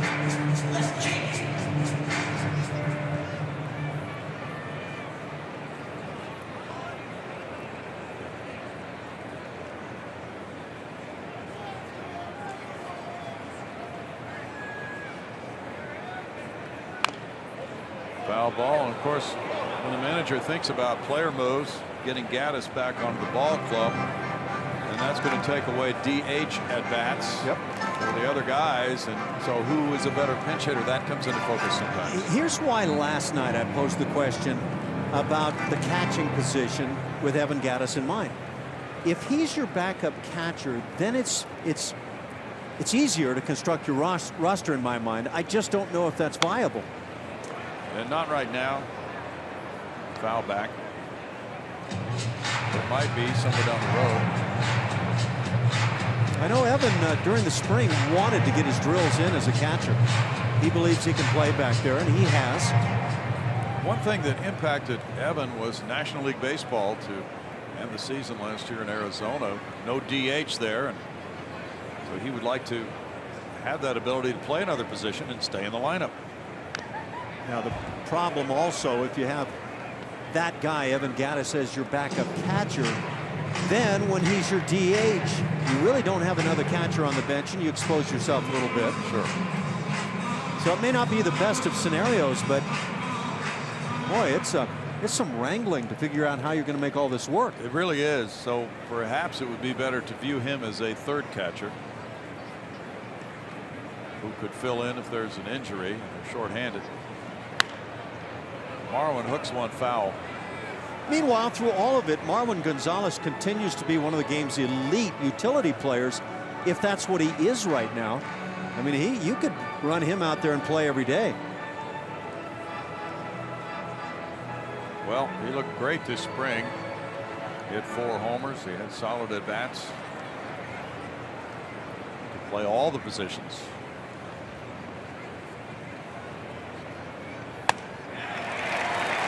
Strikes. That's number 6 for Nelson.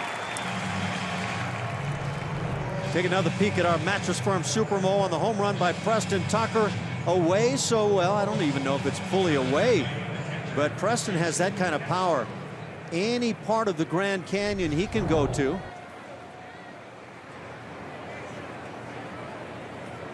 Jason Castro struck out earlier.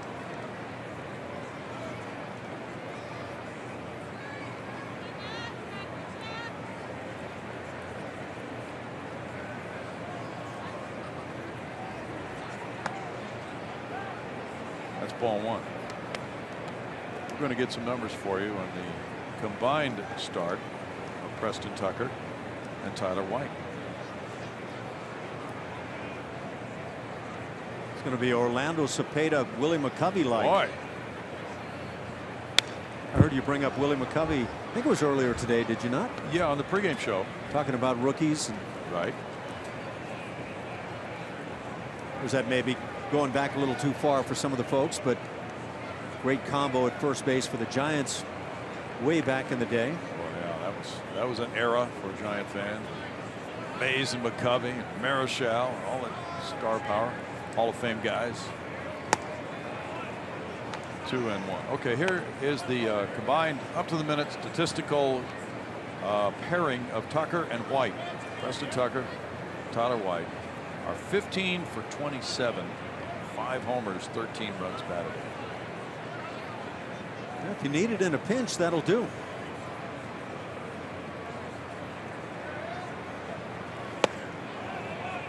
Breaking pitch, and Castro checked his swing. The appeal went to Phil Cuzzy. It's 3-1. Dallas Keuchel's on deck. We had a question on Twitter. Somebody said, are we supposed to wear orange? Yes. Monday through Thursday nights, we're orange.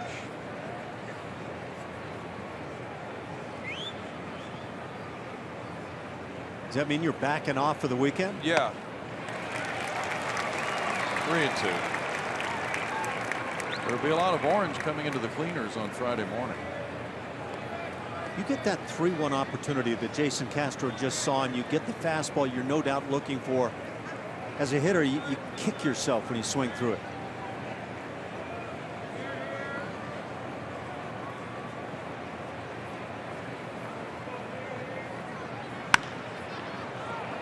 Good pitch to swing at. Castro stays alive after the foul at 3 balls, 2 strikes. Jason's a .210 career hitter against Milwaukee.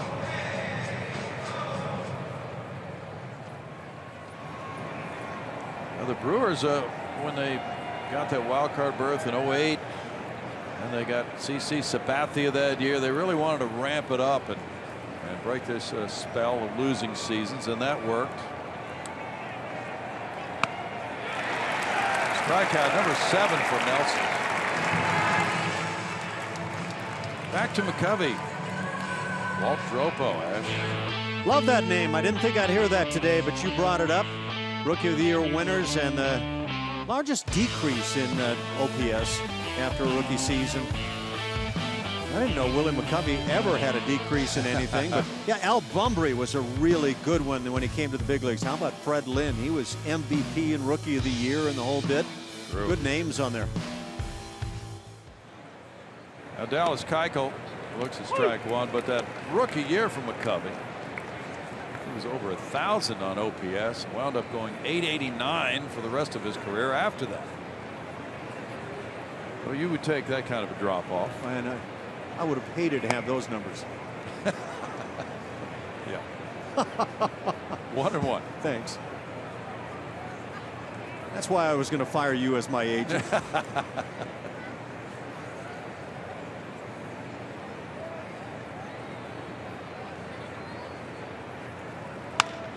Bouncer, and there's the pickup by Hill. And a home run by Tucker makes it a 1-run lead for Milwaukee. It's 3-2 in the 5th.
It's now 3-2 Brewers on top of the Astros, bottom of the 5th inning.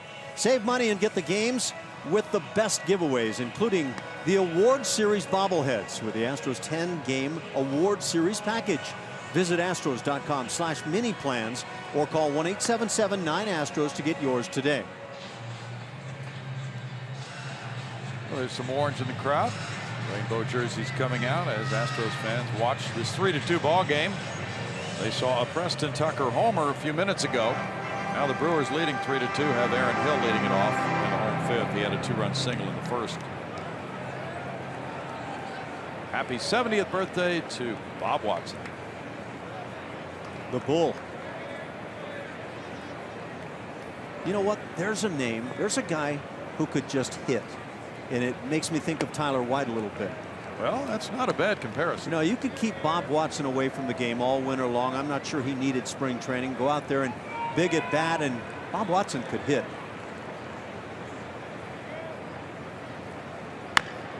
Ground ball, and that's foul. And he grew up in Southern California, as you did. He said he... we went to the same junior college. Okay. Different times. And then he had some shoulder problems when he was in junior college with you. He was a catcher at that point, but throwing was not easy for him because he had some balls that were fouled off his collarbone, and it just wasn't easy for him to throw. Backhanded Marwin. Slick play. One out. But his favorite hitter was Tommy Davis. Oh, mine too. Yeah. So more and more togetherness right there. Dallas Keuchel painting away as he picks up the strikeouts today on the Mattress Firm Super Mo. Down and keeping it down all the way right here. And Dallas continues to rack up strikeouts, 6 of them through 4 innings. It's been really the big part of his game to save him today. He's come up with some big ones, meaningful. Martin Maldonado has a walk and a ground ball back to the pitcher. Tommy Davis was my guy. Dodger at the time. Batting champ. 1962, I want to say. 156 RBIs that year. Let's see if somebody can come up with 156 ribbies this year. That's not going to happen. Of course, Maury Wills was in the process of stealing 100+ bags, I think, at the time. Yeah, 1-1. Well, the thing that Tommy Davis emphasized to Bob Watson, right-handed hitters hitting the ball to right center field. To me, that would be the #1 thing that I would say to George Springer right now. Batting practice is about hitting the ball to right and right center field the whole time. No home runs, don't launch, and then use your instincts when it comes to game time.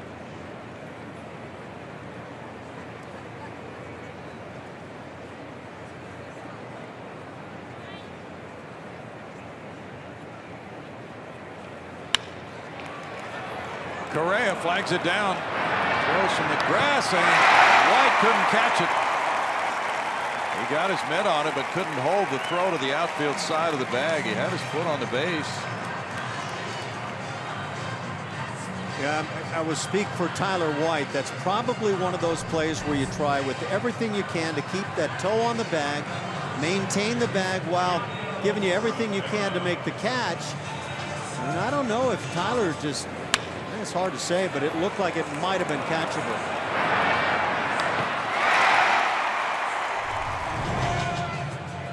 We'll see which way the official scorer goes on that call. Looked like a catchable ball. Yeah, I'd have to say upon further review that appeared to be catchable. Not ideal. It is an error. We're still waiting to see who's charged with that error as Yadiel Rivera takes the first pitch for ball 1. You know, Tyler White's not that big, long first baseman that provides the largest target for all the infielders, but neither was Jeff Bagwell, and he did a terrific job. White drew the error, his first of the year. 2-0.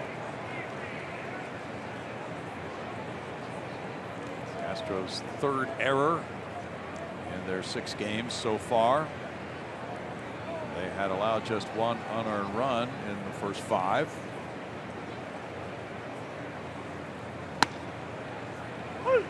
In for a strike, and it's 2-1.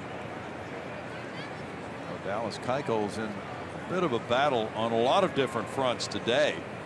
Trailing 3-2. His pitch count already reaching 91. He's walked 5, one of those intentional. He's given up 5 hits. And the Astros have had their base running problems today. 3-1 to count. But through it all, Keuchel remaining competitive. The question is, how long can he stay in now?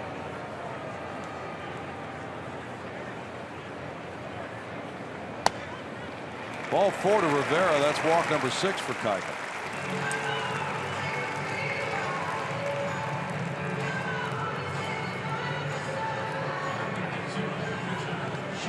Ties a career high. Guarantee you, pitchers in Dallas, Keuchel, maybe most among them, the guys that get the ground balls, when they get a ground ball to an infielder, they need an out. Ironically, the other time he walked 6 was here at Milwaukee. July 31st, 2012. Jimmy Nelson now with the Astros looking for a bunt is 1 for 2. He misses and strike 1.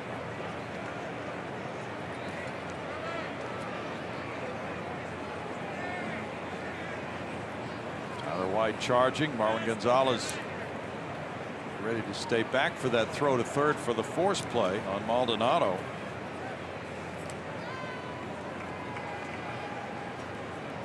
This is a good thing about having Dallas Keuchel on the mound. He can get over and cover that third base line and then get the force out at third with Marwin staying back.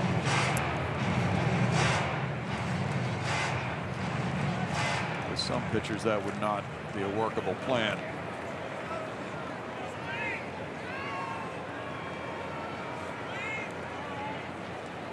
Nelson bunts. Castro throwing to third, gets the force play. Marwin to first.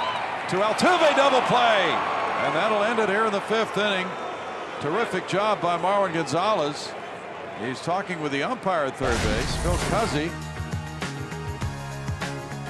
I think what they're calling here, there's the out, is an interference call that had they not gotten the call at first base, it would have been a double play anyway. I think they're ruling interference on that slide into the bag at third. So either way, they get 2 outs. And we go to the 6th inning with the score 3-2 Milwaukee.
Three-2 ball game. We're going to the 6th inning. We had a little question there on that final double play in the 5th, Ash. Yeah, as Castro comes up firing to third base, you can see it's an easy call. The out is there, but now watch the grab effort. So Marwin fires on to first base and gets the double play, completes it 2-5-3. although it was very close down there. But what the umpires did was step in and said, if there hadn't been a call down at first base, they were going to call the interference double play anyway. Now, I'm sure this is going to confuse folks even more. It's second base that we're really talking about the interference on the double play turn. But if a runner sliding into any base tries to impede a defensive player from throwing like that by grabbing or swiping with an arm or leg, they're going to get called for interference as well. And you saw Martin Maldonado with his hand on the ankle of Marwin Gonzalez. So the double play goes 2-5-4, and we move to the 6th inning with Altuve leading it off. Yeah, I said 2-5-3, didn't I? But yeah, it's getting intriguing with what runners now think they could or should do on the bags. Altuve is homered and he's walked. There's strike one. Altuve went big man, big fly in the first inning, first pitch. This was absolutely no doubt.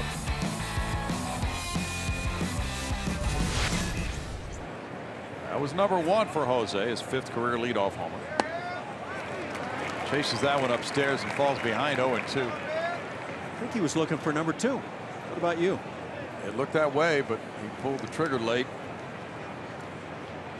When Altuve was thrown out off second, that was ruled a pickoff in the 3rd inning, and when Correa was thrown out, it was ruled a pickoff at first in the 4th inning. So the Astros have had the caught stealing on Springer and 2 pickoffs in the first 5 innings. Would you have had an issue with the one on Correa being called a caught stealing? Yeah, because he was breaking. He was doing, yeah, he was attempting to steal a bag in my estimation. So the rule for the official score is supposed to be a caught stealing if the runner is breaking toward the next base and a pickoff throw goes behind him. But in this case, it was ruled a pickoff. Furthermore, from what I'm hearing on this little dribbler out in front of the plate, double play started by Castro, the official scorer said it is not an official double play. Okay. Ground into double play kind of thing. But for me, that is. Well, you know what I think they ruled? I don't know if the Astros had him at first base, Nelson. It looked to me like he was safe. Well, it did to me as well, but the fist went up down there. Yeah, it did. But I think that might have been reviewed by the Brewers had it not been called at third base for interference. I think you're right. I think it should have been had it not been the sequence of events we saw. We'll try to take a look at that play at first base involving Nelson. It looked like he might have beaten it. So then for the Astros to get the double play, they would have to turn to the interference on that play. Yes, so that would make it not a grounded into double play. Struck him out. That's number 8. Let's see it again.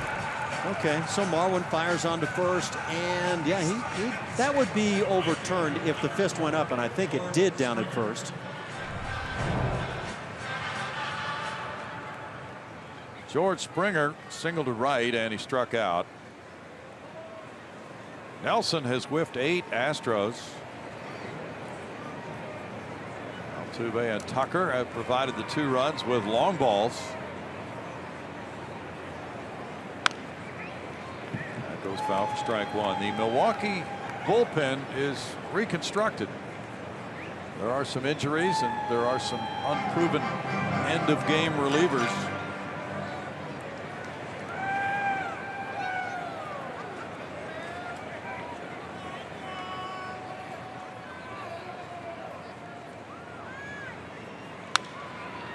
Springer goes down on a knee again and puts that one in the air, foul, out of play. I don't know how you're feeling about things, but even indoors, I'm finding it chilly in here. It is a little chilly. I bet you Julia's playing warm, but I'm on the chilly side.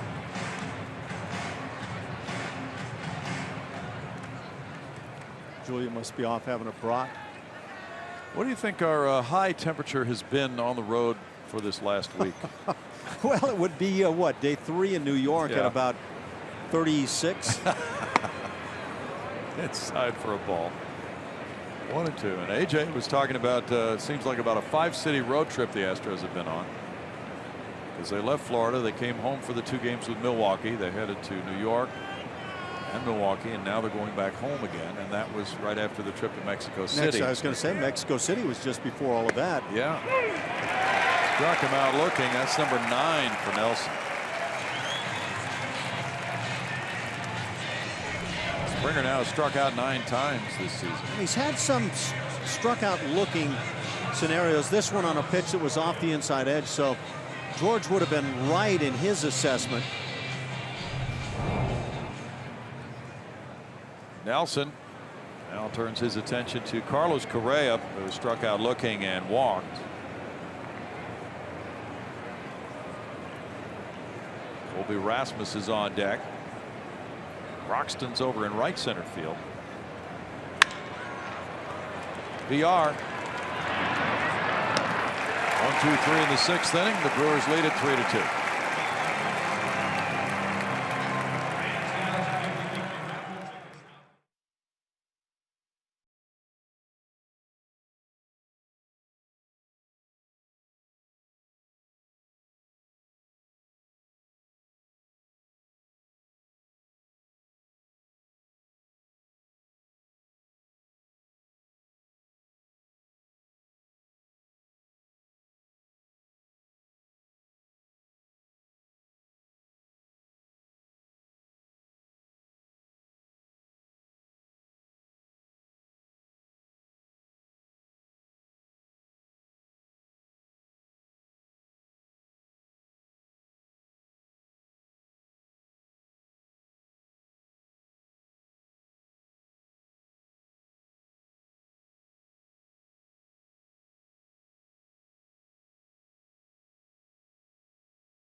Every Wednesday night home game is Dollar Hot Dog Night presented by Nolan Ryan Beef. Enjoy all the dollar dogs you want while cheering on the Astros. Get more info by visiting Astros.com/dollardogs or call 1-877-9-ASTROS.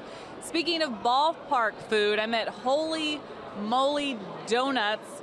You guys didn't vote for me to eat this, but I'm going to eat it anyway. This is the new sandwich. It's a donut sandwich.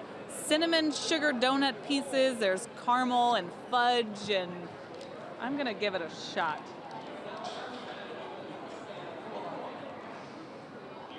Oh, sweet.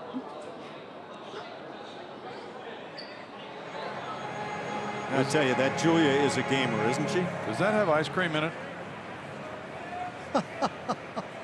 It's custard. She went to the custard stand. And she wouldn't bring us a hot dog. Frozen custard in that. I learned later after it was cold. Yeah, Broxton leading it off 3-2 Brewers. And he hits one foul. He is 0 for 2 in this game.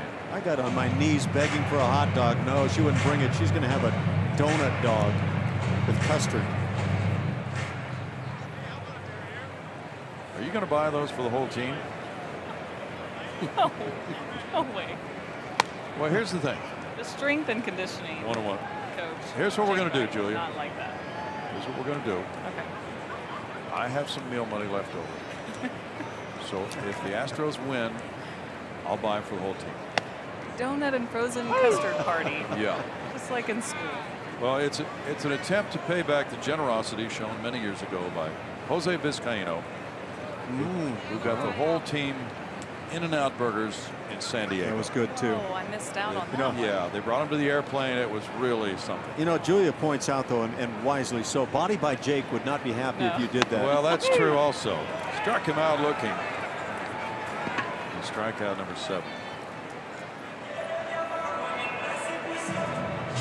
Well, we have to be careful of nutritional problems when we do things like that. I'm impressed at their ability to eat frozen custard when it's 30 degrees outside. That is impressive. They're well trained here. Is that to say you didn't pull it off? I couldn't get very much into that. entire body was. Was that an emotional statement or? Domingo Santana has an RBI double, a walk, a run scored. Rasmus over in right center. And there's ball one. Now, Jake Biting would not like that nutritional plan for the airplane, would he? Yeah, once you brought him on the plane, though, I'd like to see Jake stop the whole program. Well, remember. Endorsed by Julia Morales. Yeah, 2-0. Remember when you were a kid, if you won your game, you got ice cream. We used to have shaved Italian ice. Shot into left field. Santana's had a big game. 2 hits and a walk for Santana today. I like what he looks like. He's turned into the player that people were saying he was at AAA. It's a quick bat.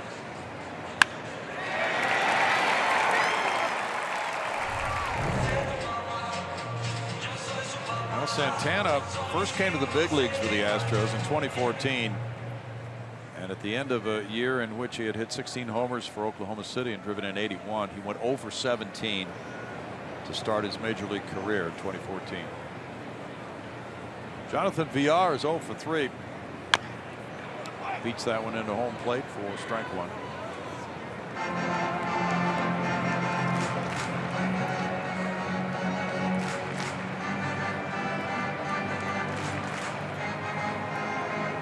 Julia manages to find all the delicacies in these major league parks.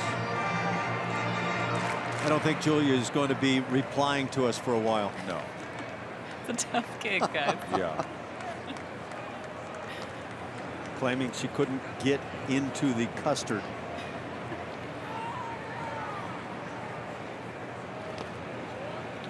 Julia, we missed a foodie day at Minute Maid Park. We missed what? We were on the road. Foodie day. Oh, foodie day. Yes. Yeah. I And, can't believe that they scheduled that while I was gone. Well, that might have been done for that reason. I don't know. They didn't want me there to eat everything. Right. We'll have some of the special delicacies around Minute Maid Park. on our Foodie day broadcast never to be later. had when Julia's around. Exactly. That's how I took that. 2-1. We're going to look at that release that Dina Propus put out about the home opener tomorrow night, because it's in there. Because there was a selection made by the folks in the media who attended Foodie Day, and there were some season ticket holders. They chose Hawaiian pork tacos. Oh wow, that sounds good. That's what they chose. So that's going to be the winner of the fan vote, and will be served at the series with the Royals. If you want those, they're Aramark's Hawaiian pork tacos, street style spicy Hawaiian pulled pork tacos with charred pineapple slaw and a sweet chili drizzle. I'm in. Okay. 2-2.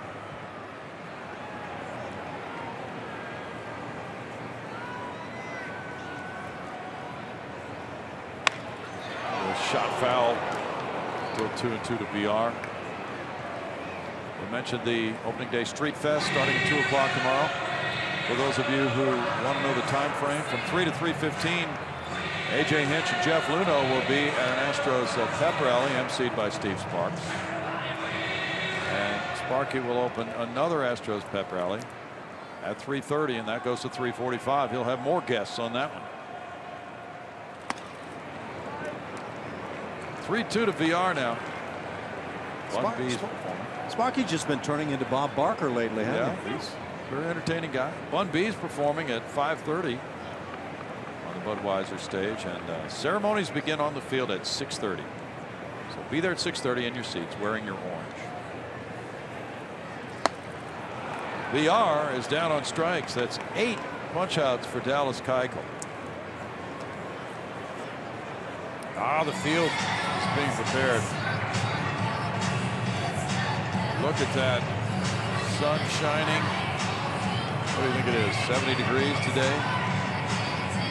That's going to be it for Dallas Keuchel. The pitch count got him. And it's 3-2 Milwaukee. Back in a moment.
of the Astros.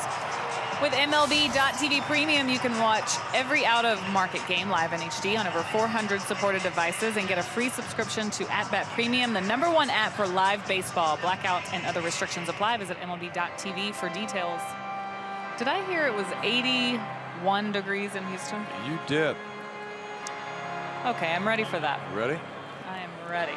Pat Neshek in the game to face Ryan Braun. 2 outs, runner at first, Santana. Braun has 2 walks and a fly ball to center. Chris Carter's on deck. That's strike 1 to Braun. Neshek is making his 3rd appearance of the season. He pitched here Friday night. Pitched here last night. In 1 inning, he allowed 1 hit, 1 run, a Kirk Neuenhuis home run, and the Astros 6-4 win. Altuve's up the middle. Slider comes outside, and it's 1-1. Dallas Keuchel went 5 2/3 innings. Turning it over now to the bullpen because of that pitch count. Dallas last year extended his own club record. He had 40 consecutive starts of at least 6 innings, ending September 11th. Now it's 2-1 to Braun.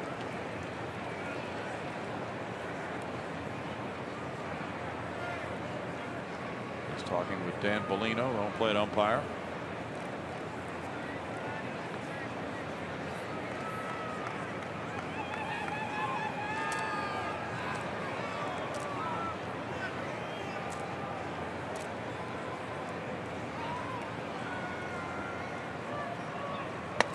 Just watching his ritual there between pitches. He always takes that practice swing, steps out a little bit, but the speed up measures of the game have allowed that. You know, they've kind of grandfathered things through for some of these veterans, but it's a quicker process now. I actually used to step out and have that rather lengthy process of the practice swing in between pitches. Well, as you say that, I'm considering this rather lengthy. Well, it is. Yeah, I just don't get it.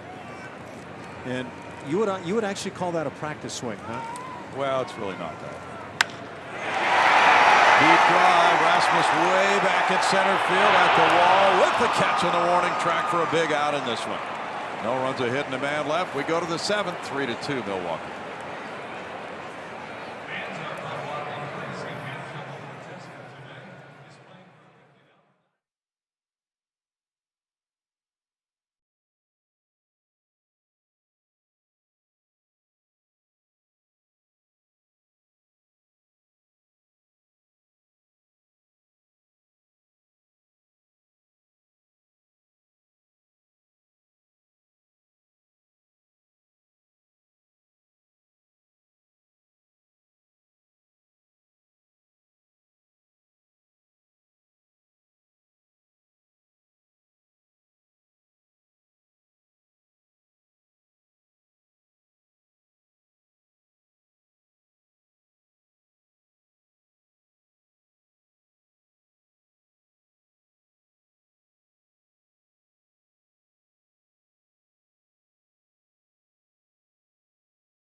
On top.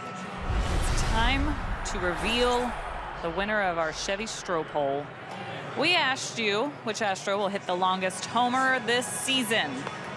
Carlos Correa gets 48% of the vote. Colby Rasmus coming in 2nd. George Springer, and then 14% for other, which is always interesting to me. I would love to see what other is. I always like to think that my name's thrown in there somewhere, like I have a shot. Down another one of those donut sandwiches than you might. Got some pop over here. To that donut. No, I think it's safe to say our fans like Correa. Yeah, that's safe. 3-2 ball game. Milwaukee leading. Colby Rasmus leads it off in the 7th inning. He's grounded out both times. Paid attendance today is 28,441. Dallas Keuchel threw 110 pitches. 59 were strikes. Ball 1 to Colby.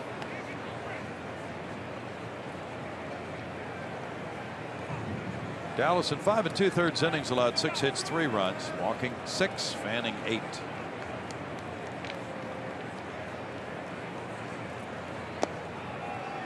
Inside from Jimmy Nelson. The count runs to 2-0. Nelson had a quick 6th inning, and he's retired 6 in a row since the Preston Tucker 5th inning homer.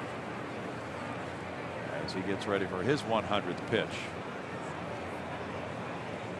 Don't see anybody. Yeah, there is a right-hander working in the Milwaukee bullpen right now.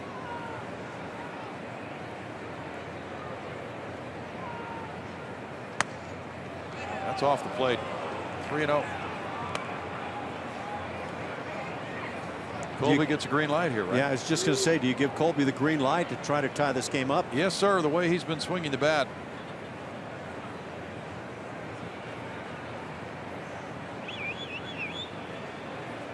Tyler White's on deck. Second baseman Rivera's out in right field. In for a strike, and it's 3-1. I think Colby's saying same pitch. Same as the previous pitch. Let's see if he's right. Yeah. He's right. But Dan Polino's the only guy who counts. Still playing by those rules, huh? Yeah.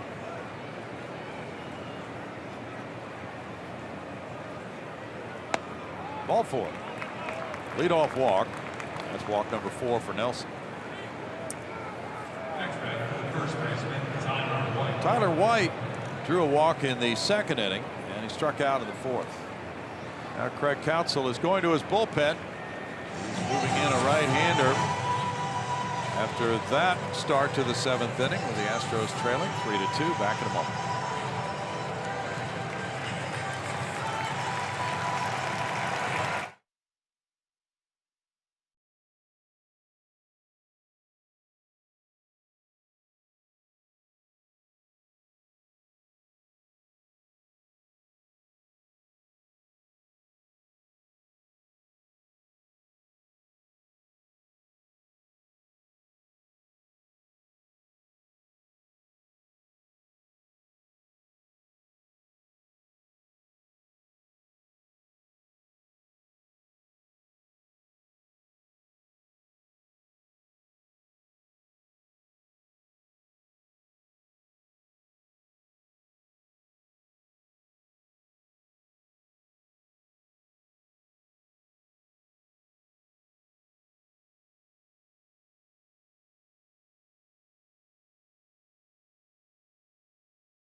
You're looking at Tyler White, who's up here, the pitching change, and having a great start to his major league career. Started his first game in New York and batted 7th in those first couple of games for the Astros, but forcing A.J. Hinch's hand, moving up the order a little bit, batting 5th. And one of the things he said after a great game right here last night in his 3rd home run of his career, saying, I'm keeping the same approach. It's something he's really proud of.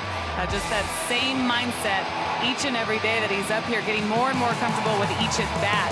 And that was what A.J. was worried about. I just want him to stick to the same approach. And he's sticking with it, and it's been working for him. He's looking for his first hit of the day today, guys. He faces Tyler Thornburg, hard-throwing right-hander, who pitched in the 6-4 Milwaukee win Friday night. One hitless inning with a walk and 2 strikeouts. He's up in the mid-90s again. Has regained the velocity that he lost last year. White 0 for 1 with a walk. He gets a breaking pitch. One of those rare guys that doesn't throw much of a slider type pitch. That over-the-top curveball you just saw, and a changeup to go with that really good heat that Brownie's talking about. Thornburg got his first win of the year on Wednesday against the Giants with a scoreless 7th inning. 3rd round pick in 2010 by the Brewers. He throws to first. Rasmus back. Thornburg had a right elbow injury, and for the last couple of years that was robbing him of some speed on his fastball. So far, for his first 2 appearances this year, he's averaging 93.9 miles per hour on his fastball.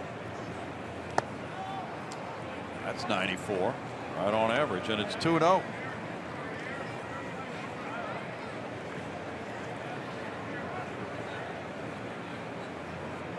Had Tommy John surgery, and that cost him about 6 months for the 2014 season for Thornburg.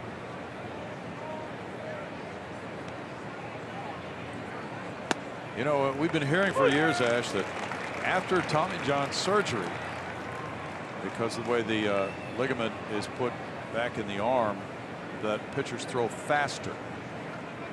And that book, The Arm, that's out now, a very good book, dispels that myth. They don't throw harder. Yeah, I wonder if some guys have actually come back throwing a bit harder because of all the work they've done in terms of trying to recover. Yes.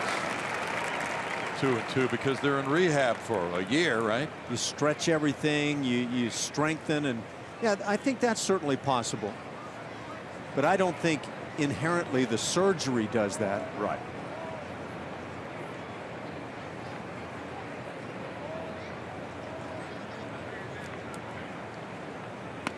This one gets by Maldonado, and Rasmus advances to second base. Could be a big play in this game. Runs that count full, but the 2 strikes thrown to Tyler White in this sequence have been curveballs, and I wouldn't be at all surprised if in the shoes of Tyler White to see another one of those hooks.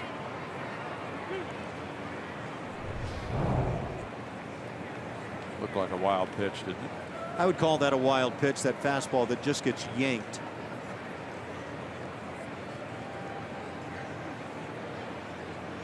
Big pitch coming now. White reaches for that high one and pops it up. Carr's over. 1 down. That's tough. He gets the fastball, but like you say, up out of the strike zone and pops it up. Thornburg gets out number 1. Now it's Preston Tucker coming up. Tucker ripped a homer in the 5th inning after striking out in the 2nd. The current 5-game hitting streak for him equals his career high. Marwin Gonzalez is on deck. .455 average right now for Preston Tucker.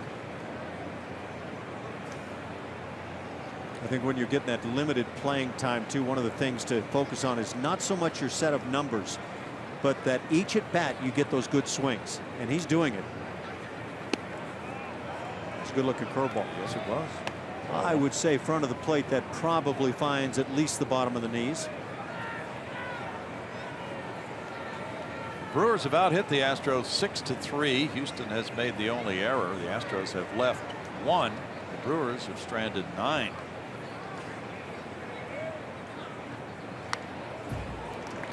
Fouled, and it's 1-1 as we flash back to the 5th inning. You can't see the home run swing too much, can you? Fastball trying to run away a little bit. Preston just puts barrel on it, left center field, and gets it out of here on a line. The ball was heat seeking at something. He pounded that ball.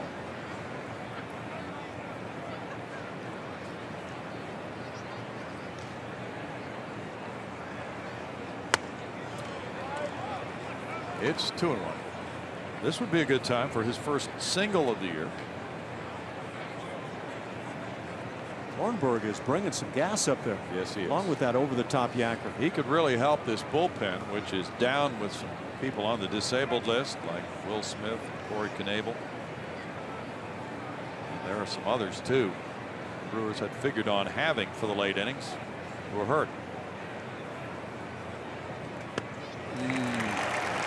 And that's not even fair. Come back with a changeup. He's really dealing all his pitches, Ash. Good stuff, Brownie. That's a tough at bat. Can't blame Tucker there for trying to get to the fastball. That's what that looks like when it starts. Yeah. Thornburg sells it very well.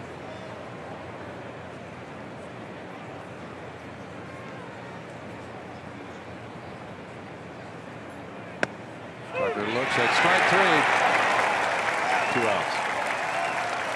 That was a filthy sequence. Get a guy that's bringing it 95. He's been missing, but he finds one right there. Over the top curveball has been pretty nasty, and the changeup obviously good in this sequence. Tough at bat. Thornburg really dealing. He was born in Houston, to Charleston Southern University. Marwin Gonzalez is 0 for 2. Ground out and strikeout. Jason Castro's on deck. Thornburg spent a good portion of last year at Colorado Springs as a starter with a 5.28 ERA. It's not exactly your ideal location for a pitcher in the minors. No, it's not. Strike 1.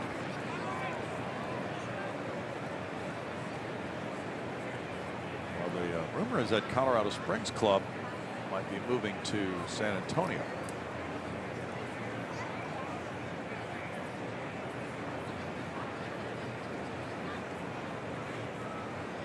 Tampering is in the air.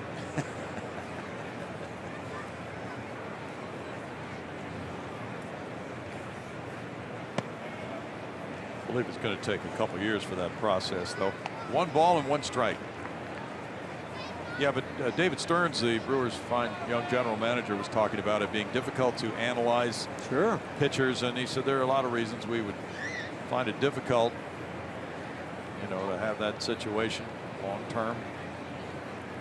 Yeah, I don't think you have much of a chance to analyze pitchers or hitters. How good are these hitters that are hitting 330? Hard to tell. Yeah, the pitchers are at altitude. It's just difficult to get a breaking ball to bite.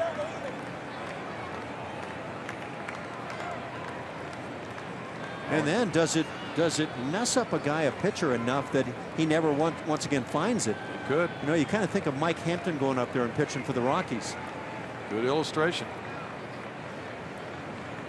Struck him out. That's great relief work by Thornburg. No runs, no hits, and a man left. 3-2 Brewers in the 7th.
the Astros.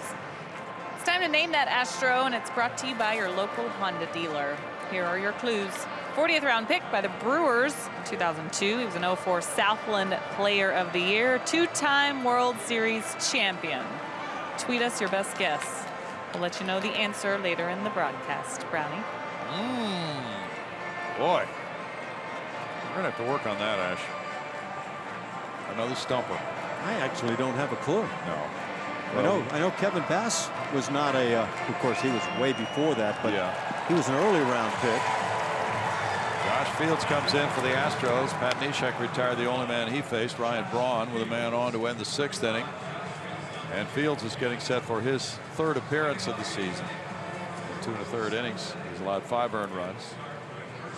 And last year had 67 strikeouts, 59 total base runners.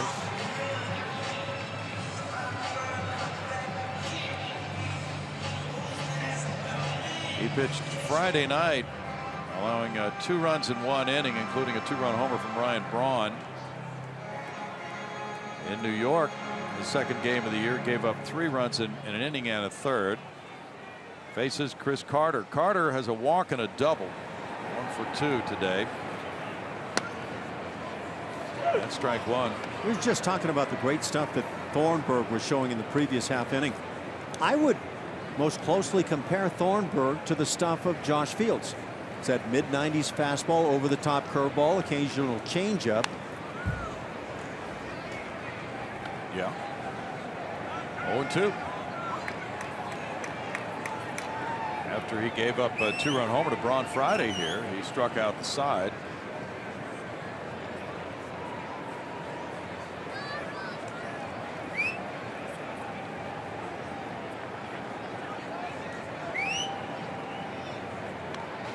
Bounces the curve, and it's 1-2. Hill and Maldonado to follow in the Milwaukee 7th inning.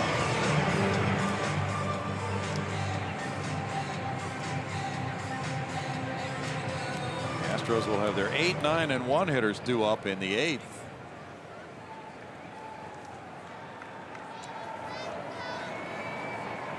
Lefty Tony Sipp is working in the bullpen, and there is a strikeout of Carter. 1 out.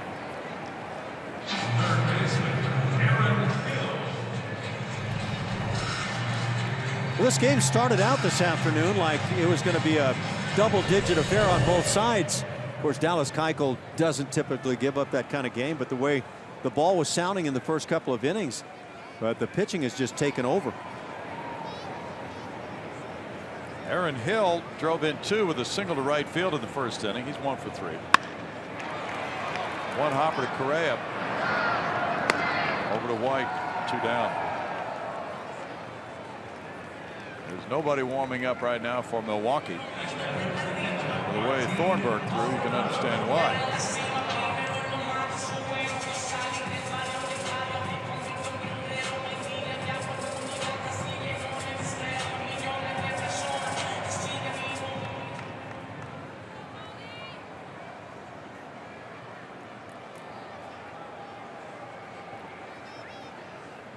Martin Maldonado walked in the 1st inning. He is 0 for 2.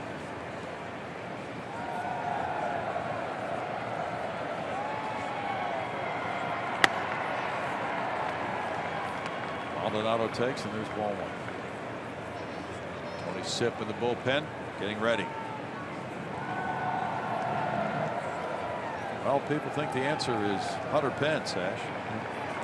Almost well, I think everyone I've seen has Hunter Pence. Yeah. 1-1. Apparently Julia's going to have to get a little tougher, more wily with her questions. What round draft choice? That question Said say? 40th rounder, and he wasn't a 40th. Yeah, I'm trying to put that together. No, he was not a 40th rounder. Is that what it said? 40th? And it was a very late one. Yeah. He was not 40th round. I think he was 3rd round. Maybe she is wily. 2 balls and 2 strikes. Does Julia actually formulate the questions? Well, if she doesn't, we need to look into this. She shouldn't be supplying the questions. We will have a later explanation of that 40th round. And also, did it say drafted in 2002? Because that would certainly eliminate Hunter Pence, wouldn't it? Yeah, I think it said that. Still 2-2. Oh my goodness, some guys get drafted twice, three times. Yeah, you know, that is fairly common. A guy will get drafted after high school in a low round, will go to college and will get drafted in a much higher round. So this could have something to do with that. I see. Very deceptive practices. Struck him out. It's a 1-2-3 7th for Josh Fields. It's 3-2 Brewers.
Brewers lead over the Astros. 8th inning coming up. Jack in the Box takes us inside the box score. How about Jeff Bagwell? Was he a good April player? I guess. Hit .360 in '94. That's the MVP season. 6 home runs in that month, and then extended to 8 home runs in '96. 7 more in '97. I guess he was ready when he came out of spring training. That's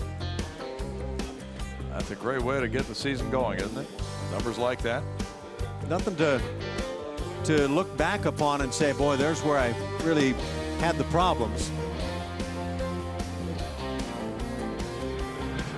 Well, we have changes here. New pitcher Michael Blazek for the Brewers. And we looked out there and didn't see him warming up, but he was 5-3 last year with a 2.43 ERA. And has 2 1/3 hitless innings this year. The applause is for Carlos Gomez, the former Brewer. He's pinch hitting here for Jason Castro, opening the 8th inning. And he foul tips that slider. Strike 1. Well, this crowd really reacts to Cargo. Yeah. 222 is his career pinch hit average. For this season, he's hitting .250. No homers, no runs batted in, 2 doubles, going 5 for 20. No pinch hit at bats yet. Luis Valbuena is on deck with a pitcher's spot due up next. 0-2 the count. The 8 and 9 spots due up here to open the 8th inning. A.J. Hinch trailing by 1 goes to his bench with back-to-back pinch hitters. Plate 1-2 for Blazek. He got a double play ball from Jose Altuve in the 9th inning last night. Houston won at 6-4, but faced just that one batter. And he gets a strikeout here.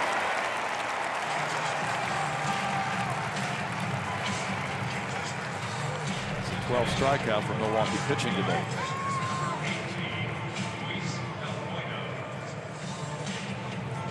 Boy, it has worked out different than the first couple of hitters made it look like it was going to be today. Altuve and Springer stung the baseball.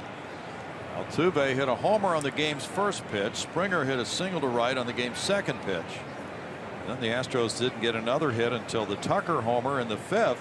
They have just those 3 hits today. Valbuena now gets a curveball. There's strike 1. Luis, with a .263 average, has no homers, 2 runs batted in. He's had 19 at bats, and no at bats as a pinch hitter yet. It's 1-1. Pat Neshek in 1/3 of an inning allowed no hits, no runs, no walks, no strikeouts. Josh Fields had a 1-2-3 7th with 2 punch outs. Tony Sipp's been warming up. So when you play in a ballpark long enough, do you just react and think this is the dugout I go to? Oops, maybe not. First base dugout where the Brewers reside, and he actually did take that step that way. Well, he talked about being unfamiliar with the third base dugout when he came in with the Astros Friday night. 3-1. Thornburg had a powerful hitless inning with 2 strikeouts in the 7th. That's the 1-out walk. Valbuena drawing the pinch base on balls. 5th walk for Brewer pitching today. It's Altuve coming up. Nelson in his 6 innings plus allowed 3 hits, 2 runs, walking 4, fanning 9. He's in line for win number 1 of the year. Jose Altuve ripping that long home run to left as the game opened, then drew a walk in the 3rd. There's the pinch runner Jake Marisnick for Valbuena.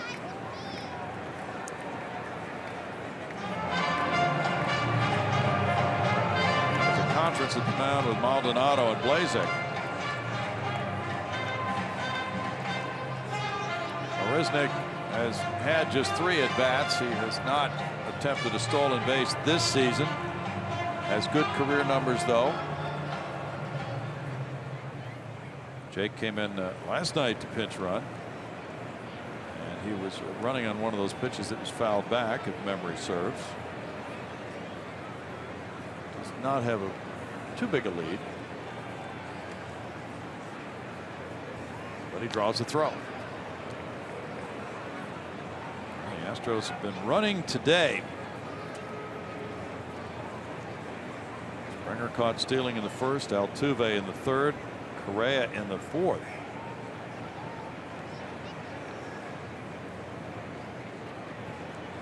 Altuve stole a base in the 3rd.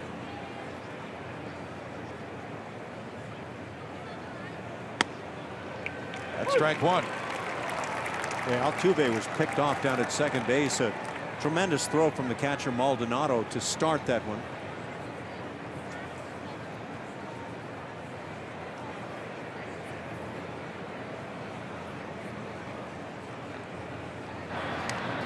First base, drives Marisnick back in.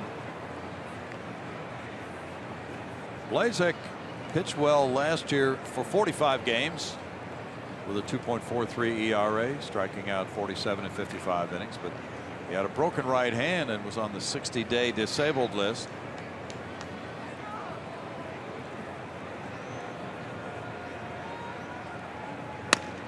Snap throw to first, and Carter went up to grab it.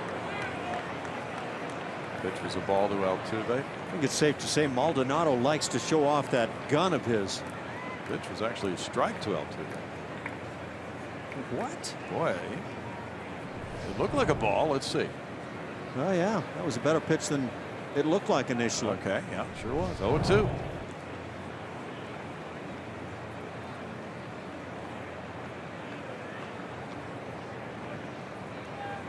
Rich Dower, the first base coach, comes over and talks with Marisnick at first. That's where that pitch was. Both of them have been right on the outside edge there.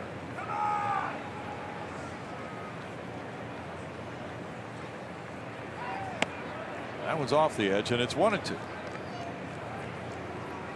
Brewers have out hit the Astros 6-3.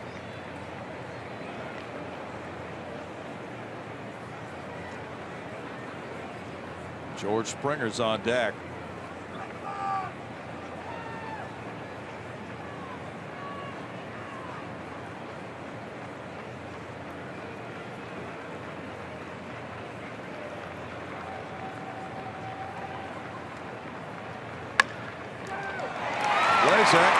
Throws low, throws it into left center field. Marisnick pops up, heads for third. Altuve gets into second base. And that could be a big play. That is an opportunity for the Astros now on the bad throw to second. Sometimes it's all about catching a break, and this is an enormous break for the Astros. This is set up, even with the speed of Altuve, to be a double play, but a double clutch and then just a terrible throw. Guys want to hit the receiver rather than throw it over the base. If you're a pitcher, throw that right over the bag, chest high. Instead, he threw it behind Jonathan Villar. Now he's visited by the pitching coach. Now, this is one the Astros need to take advantage of right about now. Derek Johnson out for a chat. George Springer will be the batter with runners at second and third and one out. He's 1 for 3.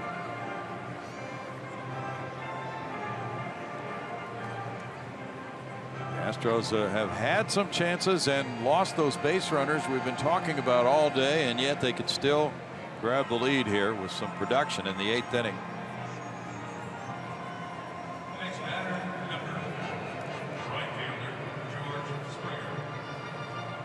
Springer single to right, and he has struck out twice.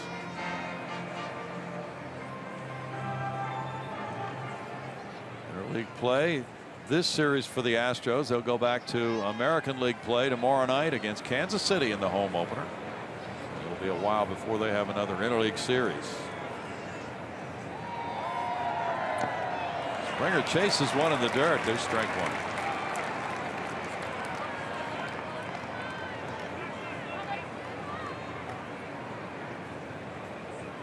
The Astros play St. Louis Cardinals, Cincinnati Reds, Chicago Cubs, Pittsburgh Pirates from the NL Central, in addition to Milwaukee, and Arizona, their geographical rival from the NL West. Springer around a bunt, takes outside instead. 1-1.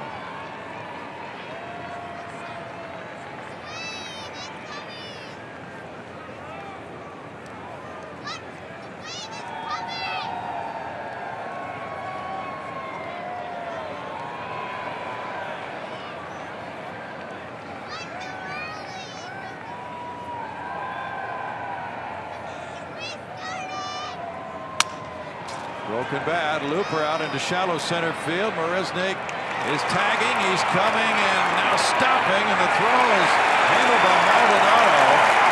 The throw was well up the line from Broxton, but it certainly was a short throw, and Marisnick had jammed on the brakes. Well, hindsight is going to have a lot of people saying, why didn't the Astros go right there? But where that ball was in shallow center field, it looked like no chance. Look at it from Jake's perspective here. So shallow, and that's a bluff time. And see if you can create a bad throw. It was a bad throw, but you just can't anticipate that bad throw at third base. No, he did his job. He forced that throw by Broxton, and at that point he had to stop.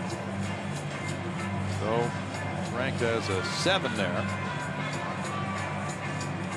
And run, yes, but with that depth, it's just, as you said, really hard to carry that out. You know, there was plenty of arm strength there, but that really got off target quickly. So with 2 outs, it's Carlos Correa now. 0 for 2 with a walk. Sometimes you rely on your big star. It's time for that reliance right now. Colby Rasmus on deck.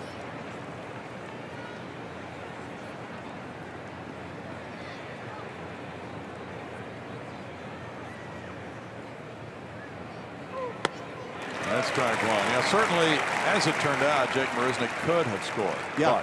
But again, it's one of those hindsight calls. Yeah. He would not have wanted to take that risk and have it be a good throw, and that would have been a big out at home.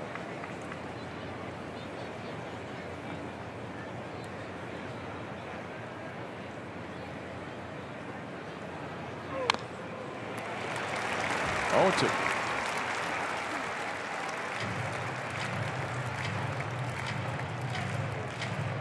I don't even know if it's the number 8 hitter with a pitcher coming up if a base runner would have taken that risk. What do you think? It was so shallow in center field, and again, plenty of arm strength out there, and you know the Astros know exactly what these arms look like in that haste to deliver from center field, the throw way off line. But again, to make that anticipation just impossible.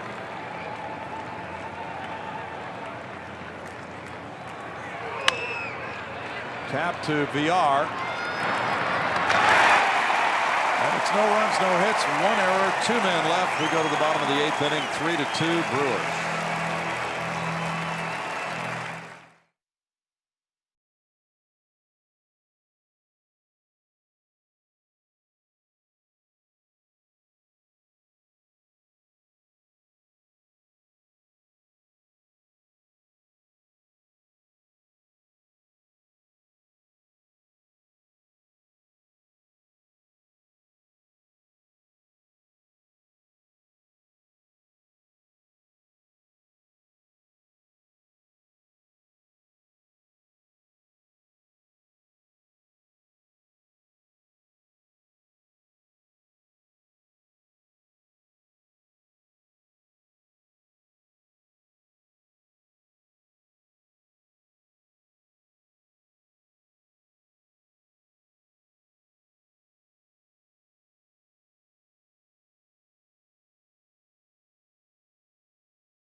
Baseball on Root Sports is presented by Southwest Airlines. Transparency, low fares, nothing to hide.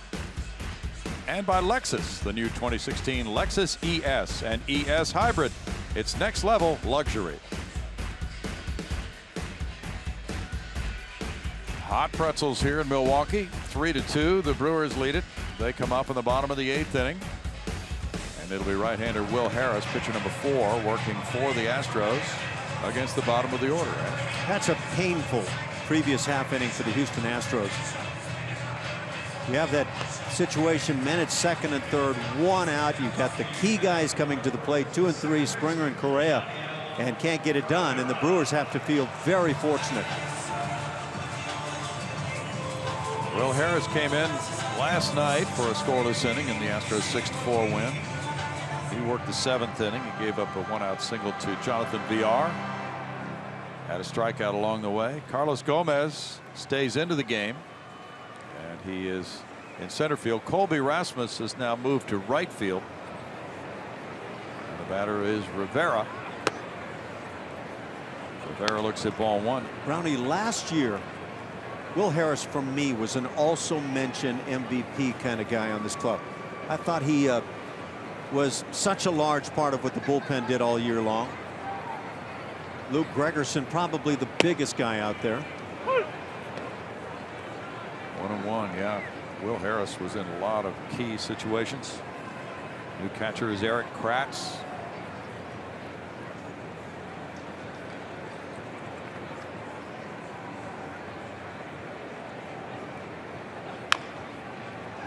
Bounce foul. 1-2. Really a coming out season for Will.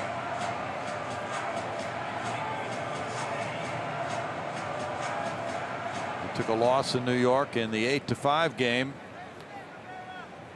The finale of that series, giving up a run in an inning out of third.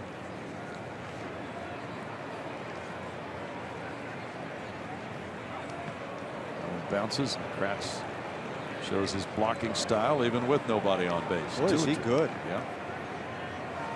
Always mentioning that glove staying down. And he just puts it down, and it doesn't look like he even has that reaction to flinch upward.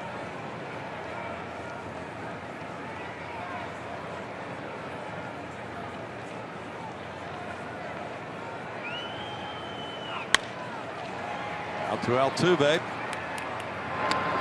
One down. Astros will have Rasmus, White, and Tucker due up in the ninth. So this becomes an important 8th inning for them to keep it within 1 run.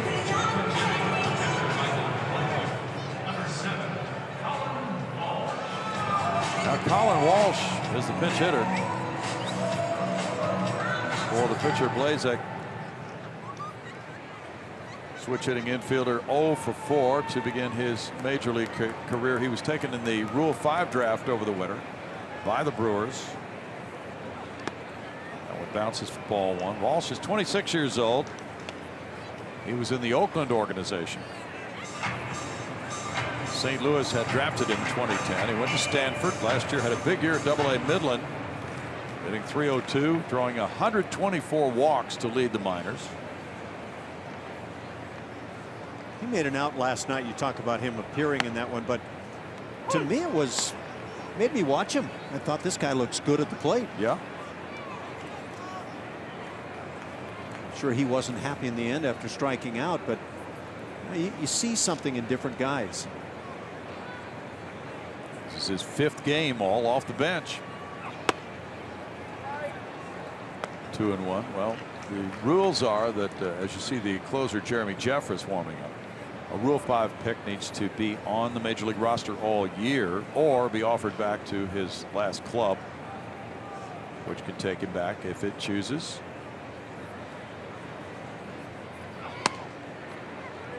And generally, and you know, you're looking at Will Harris, he's in that same situation, waiver situation, so similar to Rule 5, but Rule 5 is different in the regard that that club that claims him has to keep him up in the majors. And he draws a walk. We go to Julia Morales. The fans have spoken, and now we get to name the Astro that is brought to you by your local Honda dealer. That 40th round pick by the Brewers in 02 was the first time he was drafted out of high school. Southland Player of the Year. 04 2-time World Series champion. It is Hunter Pence. So drafted in the 40th round, but he did not sign after high school, went to college, and then he was a 3rd round pick. That's right. And I know Astros fans probably remember the day that he was signaled off the field right here at Miller Park back in 2011. That's true. That's true. He was pulled out of the game and told that he had been traded to the Phillies. That was really deceptive, Julia. Gotcha. You had us fooled. Yeah, you did. You did. You did it again. Scooter Gennett is the pinch hitter now for Broxton. And Gennett has gotten off to a powerful start this year with Milwaukee. We saw that power. 7 for 17. 3 homers, 3 runs batted in for Scooter Gennett and 17 at bats, and comes up for the first time as a pinch hitter. Altuve to his right, backhanded toss. Correa turns it for a 6-3 double play. And Gennett, who had hit homers the first 2 games of this series, is retired on a double play ball. We move to the 9th inning. 3-2 Brewers.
performance. Powered by Kubota.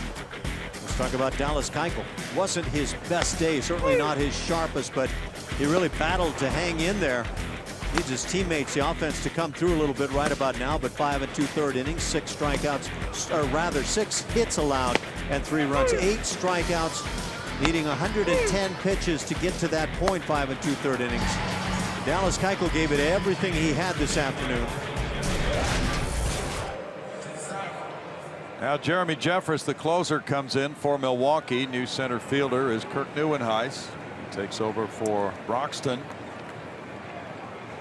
And Jeffress, in 72 games last year, was 5-0 with a 2.65 ERA. And he's been in a couple of games this year. Now he will face Colby Rasmus to lead it off. Rasmus is 0 for 2 with a walk. Tyler White on deck. Then Preston Tucker do up, and there's strike 1 from Jeffress. Jeffress pitched on Friday and picked up his 2nd save of the year. So he's 2 for 2 in saves so far.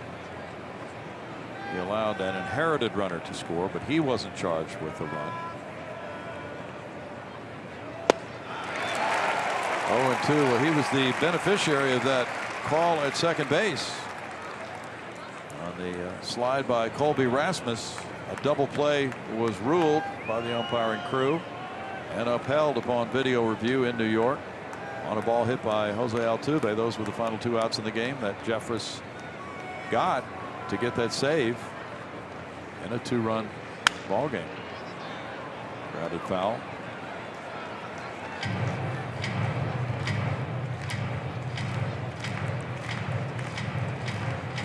Jeffress is 27 years old, born in Virginia. The Brewers drafted him in the 1st round in 06, 16th overall choice. They traded him to Kansas City in that big deal involving several players. And then Kansas City dealt him to Toronto. Milwaukee signed him as a free agent early in the 2014 season. It's quite a route to becoming the closer. Yeah.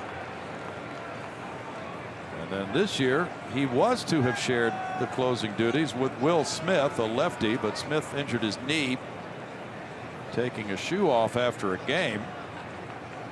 So now Jeffress getting this opportunity for save number 3 in the early going.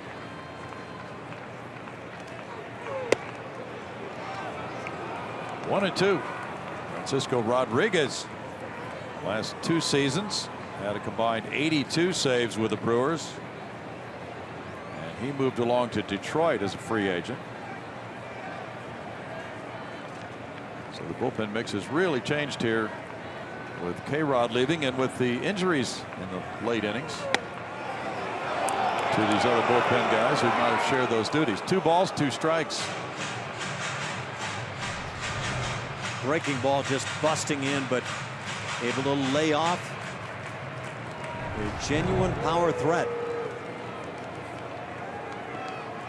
Tyler Thornburg is the guy that impresses my eye with stuff to be a closer. He was dynamic today. 7th inning. 1 out. The Toyota Tundra helps us work the game. We'll show you more now on Carlos Correa.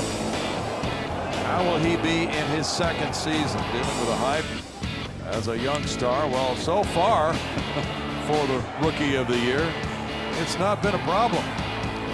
Yeah, I think some guys are really reluctant to deal with that hype and everything that comes with it. I think Carlos Correa has built his life upon thinking that's who he is and is going to be, and I don't think it is heavy at all for him to carry. Just my impression. Tyler White looks at a breaking pitch. There's ball 1 to White, who's 0 for 2 with a walk. You see him the same way? Yep, sure do. Tyler White, a .588 hitter. There are some guys that I think walk onto a college program and think, I'm going to be the man here. That's who Carlos Correa is in the big leagues. White looks at it. It's called a strike by Dan Bellino. 1-1. Astros trying to avoid a loss that would bring them back home for the opener tomorrow night, 2-4.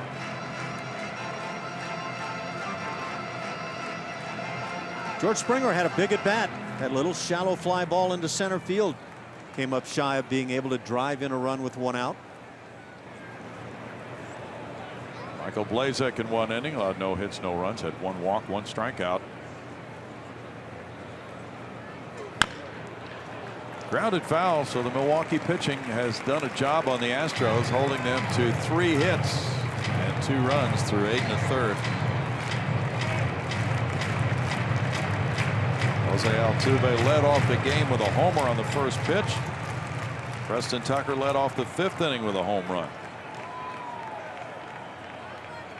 The only other hit of George Springer, 1st inning single.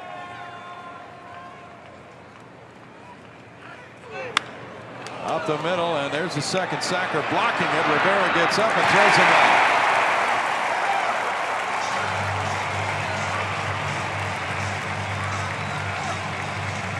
No, the Brewers had a shift that was effective on this play. But Rivera at second base just stuck his chest and nose right in on this play. Actually, an impressive at bat on a tough pitch right there for Tyler White, and hit sharply, but look at that effort, staying right down and going goalie or catcher or whatever your reference might be on that type of play. Exactly. Yeah. He had time to do that. Preston Tucker with a home run to left center in the 5th inning is 1 for 3. Infield shifts around. Shot into the pitcher's glove. A line drive for out number 3. Wow. He hit a BB back into Jeffress's gloved hand. And Jeffress got the save. His left hand might be hurting for a while, but he'll feel good when he sees save number 3 next to his name in the box score. The Milwaukee wins 2 of 3 from the Astros this weekend. Just go to the plate and hit it hard. Take your chances. He hit it right at the glove of Jeffress, and that's the only reason this ball is caught. Wow. Wow, what a great looking swing. Sometimes it just doesn't pay off. Final score 3-2 Milwaukee.